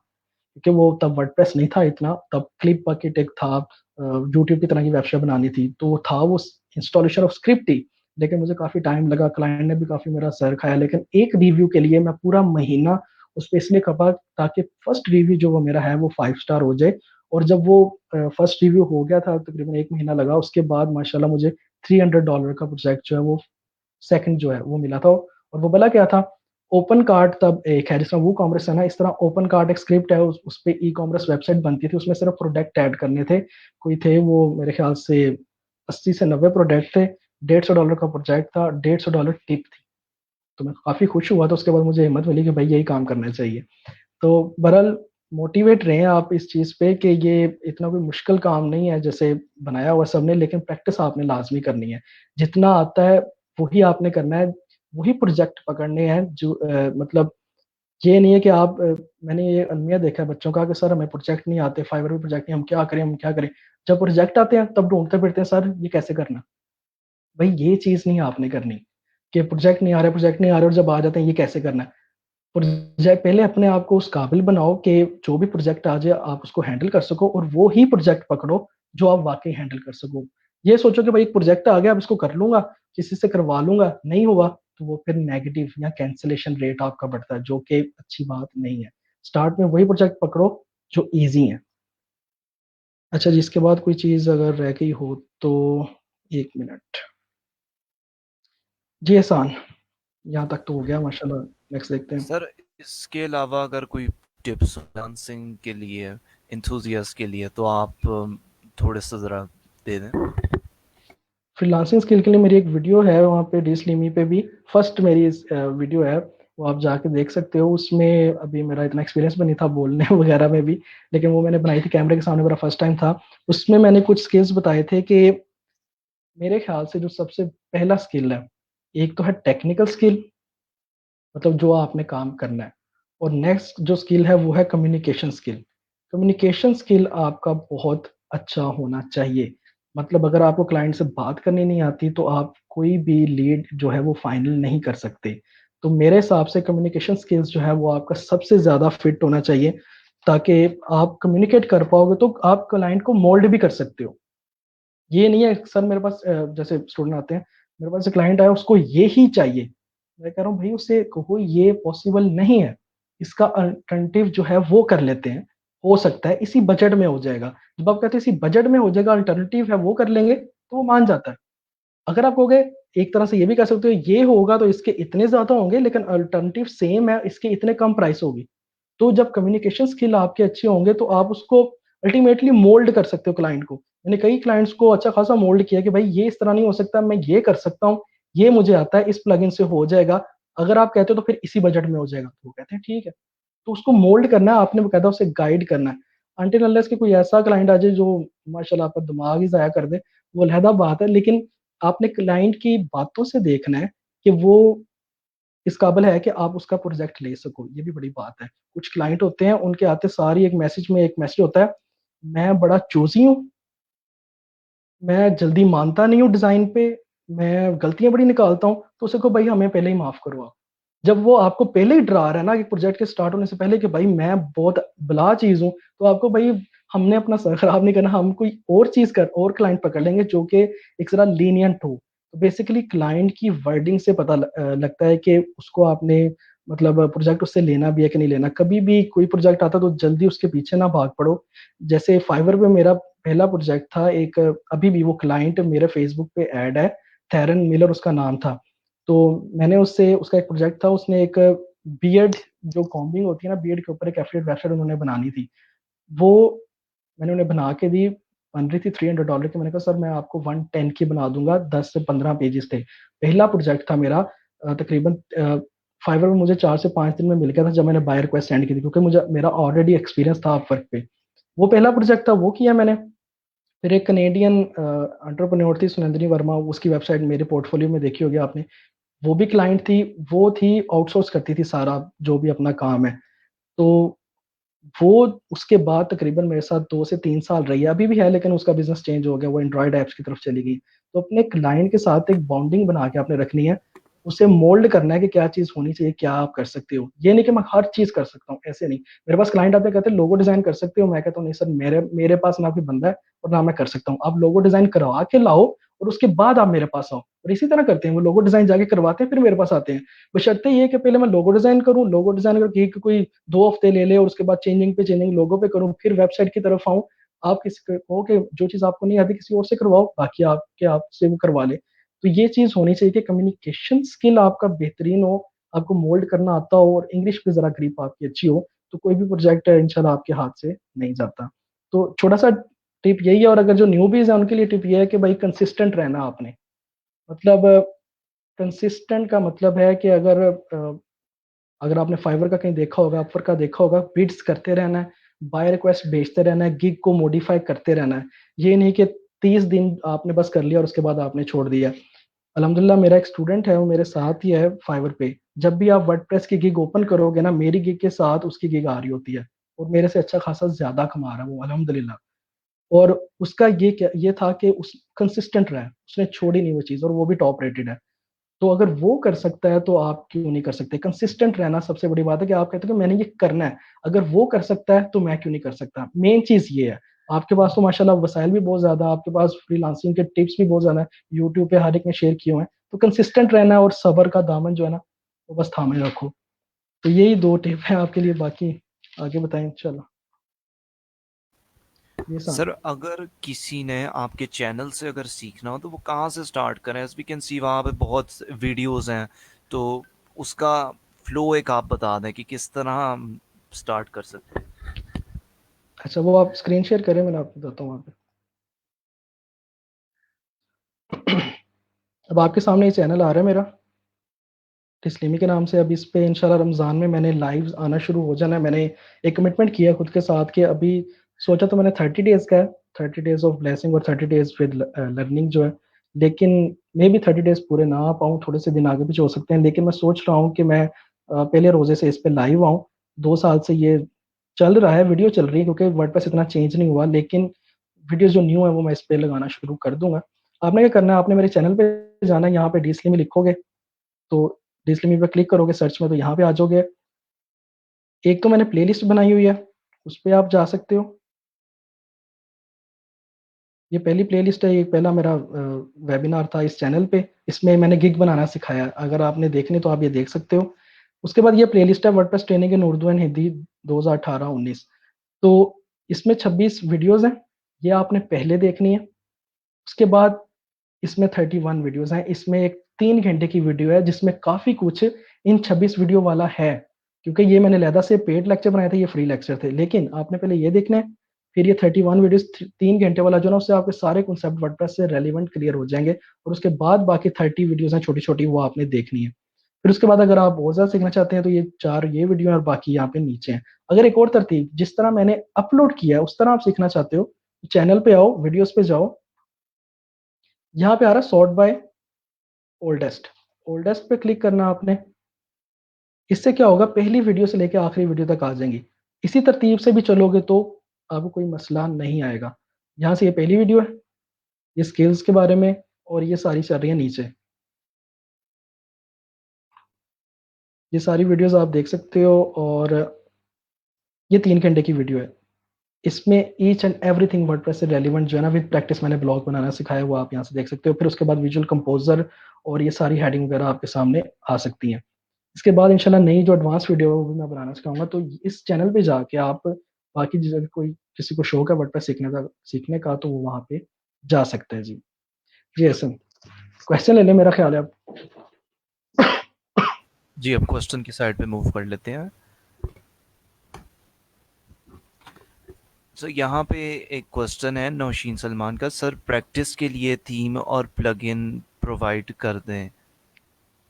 सो प्रैक्टिस के लिए थीम प्लगइन मैंने अभी इस वेबिनार के बाद जो मेरे पास पेड थीम है, अच्छा कुछ थीम होते हैं उसमें लाइसेंस रिक्वायर्ड होता है उनके डेमो वगैरह इंपोर्ट करने के लिए, और कुछ जो होते हैं उनमें लाइसेंस रिक्वायर्ड नहीं होता, वो किसी भी वेबसाइट पे लग सकते हैं। मेरे पास जो थीम है जिन पे लाइसेंस रिक्वायर्ड नहीं है, वो सारे मैं इंशाल्लाह इसी मज़र से कह दूंगा कि वो यहाँ पे पेस्ट कर देंगे लिंक उसका, और जो मेरे ग्रुप से आए हैं लोग उनको मैं इंशाल्लाह ग्रुप पे वो सारे जो थीम के लिंक है ना वो पेस्ट कर दूंगा, वो आप यूज़ कर सकते हो। हाँ एक चीज़ नोट करना, उसको सिर्फ प्रैक्टिस के लिए यूज़ करना, क्लाइंट पे यूज़ ना करना। क्यों, ये बात नहीं है कि वो नल्ड है या इलीगल है, वो सारे मेरे अकाउंट से आएंगे, इसलिए क्योंकि अगर आप कुछ कमाओगे इंशाल्लाह क्लाइंट से, तो जिन्होंने वो थीम प्लगइन बनाया उनका हक नहीं मारना। मेनली मैं तो ये कहूँगा, अगर आप उनका हक मारोगे तो आपको फिर अगले प्रोजेक्ट आना जो है ना मुश्किल हो जाता है, मेरा मानना ये है। तो उनको उनका हिस्सा दे के फिर आगे चलना। तो प्रैक्टिस के लिए हम यूज कर सकते हैं, क्योंकि प्रैक्टिस के बाद आप खरीद भी सकते हो। हाँ शुरू में अगर कोई कहता है कि सर मसला ये है कि मेरे पास पैसे नहीं है और मैंने स्टार्ट करना है, तो आज देखो मैंने फ्री टूल्स से वेबसाइट बनाई है, और इसको अगर मैं थोड़ी देर बैठ के और सेटमेंट करूँ ये माशाल्लाह उससे भी अच्छी बन जाए। मतलब जो आपको नजर आ रही है वेबसाइट प्रेफर्ड बीएच वाली जो मैंने आपको दिखाई थी, प्रेफर्ड बीएच वाली, वो $450 की बनी थी पिछले दिनों। तो आपने मेहनत करनी है, एक म्यार बनाना है कि क्लाइंट आपको $450 भी दे के जाए। लेकिन मैंने जरा अच्छी बनाई थी, क्लाइंट ने सारा कुछ खुद चेंज किया है। अंग्रेज कहते हैं एलिमेंटर दे दो हम सब कुछ खुद चेंज कर लेंगे, तो वो सब कुछ उन्होंने खुद चेंज किया है। बहरहाल ये है कि आपने स्टार्ट करना है फ्री टूल से, प्रैक्टिस करनी है 10 से 15 वेबसाइट्स खुद बना के, कोई पकड़ लो इस तरह की मैंने बनानी है, आपको पता लगेगा उसमें क्या चेंजिंग है क्या नहीं, आपको चीज़ आती है क्या चीज़ आप नहीं कर सकते। उसके बाद क्लाइंट की तरफ मूव ऑन करें, और अगर क्लाइंट अच्छा है तो वो खुद भी थीम ले सकता है। अपवर्क में मैंने 2-3 क्लाइंट से कहा था आप थीम परचेज कर लें, क्योंकि आपके पास लाइसेंस होगा, आपके पास अपडेट्स होंगी, तो मेरा कोई अमल दखल नहीं होगा। तो स्टार्ट के लिए मैं जो थीम है प्रैक्टिस के लिए आपको इंशाल्लाह दे दूंगा, लेकिन उसको लाइव ना यूज़ कीजिएगा। जी अच्छा sir, tips for SEO, search engine optimisation ज़रा आप दे दें।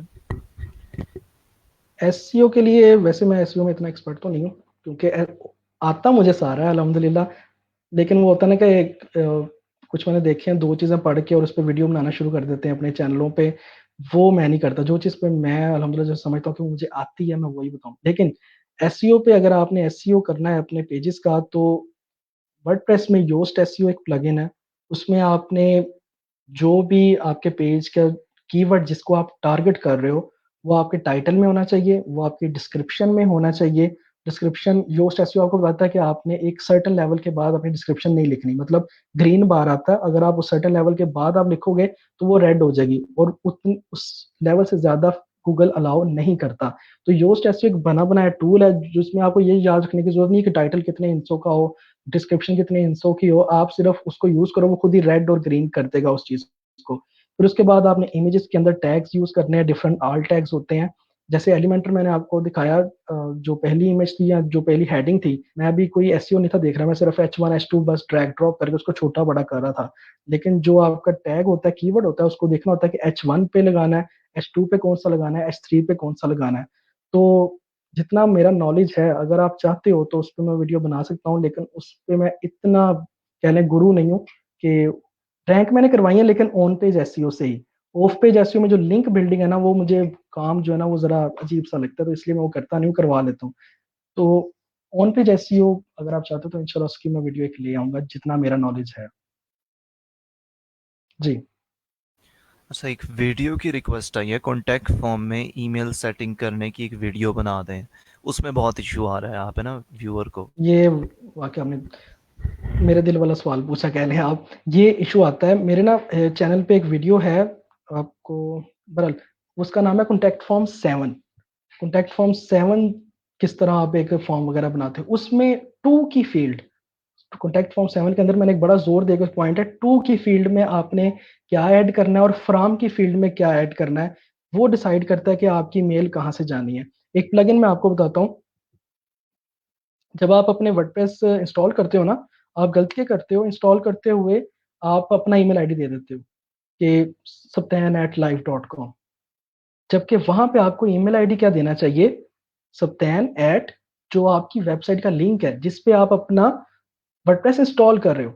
लाइक मेरे पास जो डोमेन आपको मैंने दिखाई है theslimy.com, तो जब भी आपने वर्डप्रेस इंस्टॉल करना है तो आपने वहां पे ईमेल देना है info@theslimy.com। उससे क्या होता है, उस ईमेल को पकड़ के वर्डप्रेस आपके सर्वर से ईमेल्स भेजता है।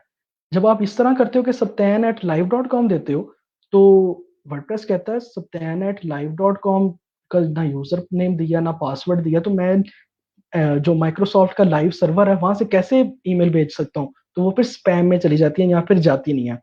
अगर गलती से आप इंस्टॉलेशन के दौरान आपने अपना ईमेल दे दिया है, तो उसको हल करने के लिए आपने क्या करना है, आपने WP-SMTP मेल, ये प्लगइन है, ये इंस्टॉल करना है। यहाँ पे टू की फील्ड और फ्रॉम की फील्ड होती है। फ्रॉम की फील्ड में हमेशा आपने देना info एट जो भी आपकी डोमेन है .com, info@dslimy.com। जब आप उसको सेव करोगे फिर आपका सर्वर ईमेल भेजना शुरू कर देगा। तो फ्रॉम की फील्ड जो है वो बहुत इंपॉर्टेंट है आपके कॉन्टैक्ट फॉर्म में। वो वीडियो देखने कॉन्टैक्ट फॉर्म 7 वाली, माशाल्लाह उसमें काफी जोर दिया इस बात पे। जी। अच्छा, यहाँ पे एक क्वेश्चन है सर, क्या हम कोई भी CSS टैग ऐड कर सकते हैं इधर वर्डप्रेस में? वर्डप्रेस में कोई भी सीएसएस टैग ऐड कर सकते हो आप, मतलब जो आपका टेक्स्ट एडिटर है और जो आपका ये है हेडिंग, उसी की बात हो रही होगी, उसके अंदर कोई भी सीएसएस टैग भी ऐड कर सकते हो। स्टाइल वगैरह का जो भी आपके टैग होते हैं वो सारे आप ऐड कर सकते हो, क्योंकि उन्होंने बनाई इसी तरह है कि सिर्फ उसको प्लेन टेक्स्ट की फील्ड नहीं बनाई, उसको एचटीएमएल फील्ड बनाई है। तो जो मतलब जिनको एचटीएमएल सीएसएस आती है वो ये कहते हैं यार पीछे स्टाइल में जाने की बजाय यहीं से मैं जल्दी जल्दी लिख लूँ, तो आप कर सकते हो। लेकिन इसका ये एक नुकसान है, क्लाइंट कहता है कि मुझे एक रेडी टू यूज वेबसाइट चाहिए जिसको मैं भी एडिट कर सकता हूँ। जब उसके अंदर आप टैग लगा लेते हो ना, फिर क्लाइंट कहता है कि कोड यहाँ पे क्या कर रहा है। तो अगर आप मेरे गिग देखा होगा, मैंने वहाँ पे लिखा है कि इतने अच्छे टूल से वेबसाइट बनाऊंगा कि आप खुद भी उसको एडिट कर सकते हो। साथ में ट्यूटोरियल भेज देता हूँ एक पकड़ के ऑनलाइन। तो अगर टैग लगा दोगे वो फिर कहेगा यार आप कोडिंग अब मुझे नहीं एडिट हो रही। तो अगर आपने easy to use easy to handle website बनानी है, फिर मैं ये कहूंगा कि टैग ना लगाओ। जी। अच्छा, नेक्स्ट क्वेश्चन है, can you share some of the best practices to effectively manage the outsource team from a TRS standpoint? Sorry समझ नहीं लगी, दोबारा से कीजिएगा, आवाज कह रहे कटती हैं, है। can you share some of the best practices to effectively manage the outsourced team from a TRS standpoint? Outsource करने के लिए मतलब पीआरएस आउटसोर्स जो प्रोजेक्ट की कौन सी बेस्ट प्रैक्टिसेस हैं, मैं यूज़ करता हूँ। अगर एक चीज़ है, बड़े फ्रीलांसर भी इसी तरह करते हैं कि आपने अगर एक प्रोजेक्ट ले लिया और उसके बाद उसमें कोई मसला है, या अगर आपने आउटसोर्स करना है, क्योंकि मैं ज़्यादा आउटसोर्स करता नहीं हूँ, मेरे पास अपनी टीम है उसके साथ ही यूज़ कर लेता हूँ। तो अगर आउटसोर्स करना भी है, आपने क्लाइंट का सारा डाटा आपने खुद हैंडल करना है, सारा कुछ उससे रेलिवेंट आपने जो भी मतलब पर्सन है उसको हायर करना है। तो एक जो चीज़ है वो, जो भी आपने उसको हायर करना है उसका टाइम जो आपने देना है ना, टाइम लिमिट, वो हमेशा आपकी 2 या 3 दिन पहले हो जो आपने एक्चुअल डिलीवरी करनी है। उसमें एक ये चीज़ है, मेरे साथ एक दफ़ा हुआ था, मैंने किसी को हायर किया था, वो पाकिस्तानी था, सर मुझे हायर कर ले, मैं बहुत अच्छा कर दूँगा, आप जो कह दोगे वो हो जाएगा ये वो। मैंने उसको वेबसाइट दी, लैंडिंग पेज दिया, मैंने कहा चलो ट्राई कर लेते हैं। तो वो भाई साहब ने 3 दिन के बाद कह दिया सर मेरे से नहीं हो रहा। तो टाइमिंग जो आपकी एग्ज़ैक्ट डिलीवरी को उससे पहले आपने रखनी है, क्योंकि मसला यही है कि आपको अच्छा बंदा मिलना जो है ना वो मुश्किल है। मतलब अच्छा बंदा जब आपको मिल गया ना तो आपका बिज़नेस जो है ना वो ज़्यादा ग्रो करता है। तो इस ये चीज़ है तो बहुत मुश्किल, लेकिन फिर भी आपने अगर किसी को हायर करना है, तो किसी भी काम के लिए उसकी टाइमिंग जो है उसको आपने सही तरह मैनेज करना है कि किस तरह, क्योंकि उसका तो कुछ नहीं जाना, आप उसको कुछ नहीं कह सकते, आपने पैसे भी बाद में देने होते हैं, लेकिन क्लाइंट अगर आपसे नाराज़ हो गया तो उसका एक नेगेटिव इफ़ेक्ट पड़ता है। तो टाइम मैनेजमेंट जो है वो आपने देखनी है। और अगर आउटसोर्स करना भी है तो अगर आपने बंदे हायर करने भी अपने अंडर आप हायर कर सकते हो, और उसमें भी टाइमिंग जो है वो सबसे मेन चीज़ है। जी। यहाँ पे क्वेश्चन है, आप डिज़ाइन का आइडिया किधर से लेते हैं? थीम फॉरेस्ट सर, ये बहुत इंपॉर्टेंट सवाल है कि बच्चों का ना, एक मेरे पास स्टूडेंट आई थी सब्सक्राइबर ही, कि उन्होंने कहा था आपका जो क्लाइंट ने कंटेंट दिया ना वो कंटेंट मुझे सेंड कर दें, तो मैं आपको वेबसाइट बना के दिखाती हूँ। मैं कहा ठीक हो गया, मैंने उनको कंटेंट सेंड कर दिया, 3 दिन बाद वेबसाइट मिली तो अच्छा खासा वेबसाइट, जिस तरह मैंने आपको, आपने जो अभी मेरी वेबसाइट देखी बड़ी क्लीन सी है, कलर है, कोई बॉर्डर नहीं है, कोई उसमें शेडो इफेक्ट नहीं है। जब भी नया स्टूडेंट आता है ना उसे कहते हैं यार इसमें शेडो इफेक्ट लग सकता है, वो शेडो इफेक्ट लिखाना शुरू करते हैं, हर हर हेडिंग के पीछे शेडो इफेक्ट लगा रहा होता है, जो कि आजकल का कोई भी मतलब कोई क्लाइंट को पसंद नहीं आता। क्लाइंट को पसंद आती है क्लीन वेबसाइट से, वाइट सिस्टम ज्यादा हो, शेडोज वगैरह बॉर्डर्स वगैरह ना हो। अगर आपने बॉर्डर लगाना भी तो वो जिस तरह मैंने तो दिखाया था, ग्रे कलर लगाया हुआ था, उसके लिए कोई बॉर्डर नहीं था, सिर्फ कलर था।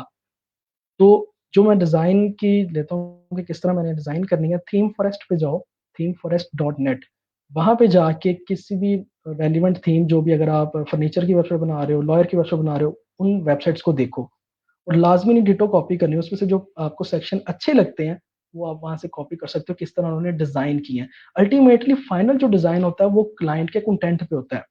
कभी भी क्लाइंट आपको उस तरह का कंटेंट नहीं देगा जिस तरह के आप डेमोस देख रहे होंगे, उसमें पोर्टफोलियो लगे होते हैं, एचडी इमेजेस होती हैं बहुत ज्यादा। क्लाइंट के पास इतना टाइम नहीं होता, वो जो नए नए बिजनेस वगैरह होते हैं ना वो कंटेंट बड़ा लिमिटेड सा देते हैं। तो अगर आप किसी का डेमो भी उठा के कॉपी पेस्ट करते हो तो उसमें से जो डमी डाटा है वो आप निकाल दो, तो लेआउट जो फाइनल बनती है वो क्लाइंट के मुताबिक ही बनती है। लेकिन या जितना भी थीम फॉरेस्ट पे थीम के डेमो है वहां से आप इंस्पिरेशन ले सकते हो। हाँ, कुछ डिजाइनिंग वेबसाइट है, डेवियन आर्ट वगैरह, वहां पे जाके ना सेंस लेने लग पड़ा कि किस तरह डिजाइन करना है, वो प्रैक्टिकली कंटेंट के साथ एडजस्ट नहीं होते, वो सिर्फ आर्ट के लिए ही है। जी। सर एलिमेंटर पे रिस्पॉन्सिव नहीं होता क्या? हाँ, ये साथ साथ उन्होंने सवाल पूछा था, मैंने देखा था, मैंने दिखा दिया उन्हें कि रिस्पॉन्सिव हो जाता है। फाइनल पे मैंने वही अच्छा। दिखाया था। जी। अच्छा, एडसेंस के बारे में आप कुछ कहना चाहेंगे? एडसेंस का मुझे लिटरली कोई एक्सपीरियंस नहीं है, लेकिन पता सारा है, क्योंकि एक बिजी होने की वजह से मैं उधर कर नहीं पा रहा एडसेंस वगैरह। तो एडसेंस हर कोई चाहता है कि उधर से कमाए। मुझे अभी इतना आइडिया नहीं है कि मैं आपको गाइड कर सकूं, लेकिन ये है कि आप एक ब्लॉग स्टार्ट करो, एक स्टेप लेना शुरू करो, अच्छी डोमेन, अच्छी होस्टिंग आप लो, अच्छा कोई थीम ले लो। लेकिन वो कहते हैं फ्री थीम ज़्यादातर काम नहीं करता एडसेंस पे, कोई पेड थीम ले लो। न्यूज़पेपर 9 थीम है, या एक और था सहीफा, काफ़ी यूज़ किया लोगों ने, मैंने पढ़ा था, वो आप ले लो, नल्ड वर्जन ही रियल वर्जन, उसको आप यूज़ करो। तो उसके बाद आपने जो आपकी ब्लॉग पोस्ट है ना वो आपने काफ़ी लंबी लंबी लिखनी है, 300-500 वाला काम अब नहीं रहा, 1500 से ऊपर वर्ड्स जाते हैं तो फिर कोई आपकी 7 से 8 जो पोस्ट है, यूनिक पोस्ट, किसी से कॉपी पेस्ट नहीं, वो लगाओगे, फिर गूगल के पास कोई 6 महीने बाद, मैं तो ये कहूंगा 6 महीने बाद, जब आपने डोमेन खरीदी है उसके, आप जाओगे, आपके ट्रैफिक को 25,000 यूनिक विजिटर, मेरे ख्याल से यही है अमाउंट, इतने विजिटर आते होंगे, फिर आप एडसेंस के लिए अप्लाई करोगे एडसेंस की वेबसाइट से, फिर अप्रूवल आपकी होगी और वो एड्स आप लगा सकते हो अपनी वेबसाइट पे। लेकिन इसमें भी सब्र जो है ना वो लाजमी चाहिए, कंसिस्टेंट होना चाहिए इंसान, और सब्र होगा तो वो 6 महीने वेट कर पाएगा। तो जब आप किसी से परचेज करते हो कि एडसेंस अवेलेबल वेबसाइट पे लगाता है वो एडसेंस, कुछ दिनों के बाद वो ब्लॉक हो जाती है, तो उन चीज़ों पे भी ना जाए। मैं अक्सर ये ग्रुप्स में देखता हूँ, बहुत ज़्यादा स्कैम होते हैं, तो काइंडली उनसे बच के रहें, खुद मेहनत करें तो फिर ज़्यादा बेस्ट है। जी। सर हमें जो है थीम और प्लगिंग हमें बाय करना पड़ता है कि क्लाइंट बाय करता है? सर स्टार्ट में ये आपके ऊपर है, वही बात दोबारा से कम्युनिकेशन स्किल्स के ऊपर है। अगर आप प्रॉपरली कम्युनिकेट कर सकते हो तो क्लाइंट को आप ये कह सकते हो, सर वेबसाइट है जी $50 की, $50 में मैं आपको बना दूंगा, अगर आप थीम परचेज करेंगे तो। ये भी आप कह सकते हैं। लाइसेंस आपके पास रहेगा, अपडेट्स आपके पास आएंगी, तो मैं इट्स बेटर के मैं स्टार्टिंग पॉइंट ऑफ व्यू कह रहा हूँ, जो स्टार्ट करते हैं ना $50 से, वो बेटर है कि आप परचेज कर लो, आपके पास लाइसेंस रहेगा, आपके पास अपडेट्स रहेंगी, तो आप परचेज करो, मैं उसको सेटमेंट करके डेमो लगा के पूरे आपके कंटेंट के मुताबिक जस्ट करके आपको वेबसाइट डिलीवर कर दूंगा। लेकिन अगर आपने परचेज नहीं करना तो प्राइस होगी जी $110, थीम मैं परचेज करूंगा। तो अगर तो इस पे मान जाए तो ये भी बेस्ट है, क्योंकि क्लाइंट कहता है यार मैंने इन चक्करों में नहीं पड़ना, कहाँ से परचेज करूँ, तुम कर दो, तो उससे क्या होगा, वो थीम आपके पास आ जाएगा। और अगर वो थीम बिना लाइसेंस के चल जाता है तो आप और क्लाइंट को भी आप वो लगा सकते हो, क्योंकि जो वर्डप्रेस के जितने भी थीम्स वगैरह होते हैं सारे जीपीएल शायद होता है नाम, वो लाइसेंस पे होते हैं, तो वो आप यूज कर सकते हो। ऑल दो के अब सिर्फ सपोर्ट आपको एक ही डोमेन पे मिलेगी जिसके लिए आपने वो थीम परचेज किया होगा, बाकी आप लगा जितनी मर्जी वेबसाइट पे सकते हो, आपने खुद परचेज किया है तो अगर तो क्लाइंट मान जाता है तो ठीक है, अगर क्लाइंट कहता है नहीं तो फिर आप उन्हें कह सकते हो कि मैं अस्ट्रा और एलिमेंटर के साथ आपको जो है ना कस्टम वेबसाइट डिजाइन करके दे सकता हूँ फ्री प्लगइन्स के साथ, तो उस पर भी वो मान सकता है। और आप ये भी कह सकते हो फ्री प्लगइन्स प्रॉपरली अपडेट होते रहेंगे, ये नहीं है कि नॉन अपडेटेड होंगे तो वो मान जाते हैं। आपने सिर्फ अपनी कम्युनिकेशन स्किल्स अच्छे करके उसके साथ डिस्कस करना है, ये नहीं कहना कि उसने एक बात कह दी है तो बस उसी पे रहना। सर वो कहते हैं कि सर उसने ये कह दिया तो बस यही होना, मैं क्या भाई उसको मोल्ड करो, वो मोल्ड हो जाते हैं, वो भी इंसान है, कोई बैठे नहीं हुए, तो उससे आपने सिर्फ बात करनी है। तो जैसे आप आपका जो वे होगा उसके मुताबिक आप थीम वगैरह उससे निकलवा सकते हो या खुद वगैरह आप कर सकते हो जी। अच्छा, पेमेंट इंटीग्रेशन के बारे में आप कुछ कहना चाहेंगे?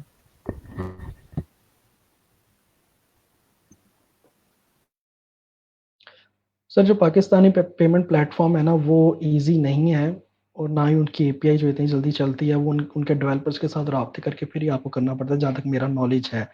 अगर आपने पाकिस्तान में करना है तो पाकिस्तान में सिंपली कैश ऑन डिलीवरी ही चल रहा है। बाकी ये जो इजी पैसा जैज कैश है अभी उस लेवल पे नहीं है कि वो कांग्रेस वगैरह के साथ इंटीग्रेशन आप सिर्फ एक लिंक दो और वो हो जाए। तो इसके लिए आपको अगर यही करवा रही है आपकी कंपनी और आपका इजी पैसा के साथ ताल्लुक है, क्योंकि अभी तो वो दे ही बिजनेस वालों को रही है ना, इजी पैसा और जैज वाले बिजनेस जो हैं बड़े, उनको ही वो इंटीग्रेशन अलाउ कर रही है, तो उनके डेव के साथ मिलकर ही आपको करना पड़ेगा। लेकिन अगर आप अपने कोई छोटे क्लाइंट के लिए इस तरह कर रहे हैं तो वो नहीं होता, वो उसके लिए कैश ऑन डिलीवरी ही रहेगी। बाहर के मुल्कों में होता है पेपैल वगैरह जी। सर बस इतना ही था, थैंक यू। चलिए थैंक यू सो मच। इंशाल्लाह मैं जो थीम वगैरह है वो मैं ग्रुप में मज़र को कह दूंगा, वो आपको दे देंगे। बाकी इंशाल्लाह मुलाकात होती है चैनल पे, उस पे मैंने लाइव स्टार्ट करने 2-2 घंटे के, तो जो क्वेश्चन आंसर हुआ करेंगे रोजाना बेसिस पे, हमको एक आदि नई चीज़ सीखेंगे, और इंशाल्लाह जो भी आपके क्वेश्चन होंगे वहाँ पे भी आप पूछ सकते हो। टिल देन, अल्लाह हाफिज़।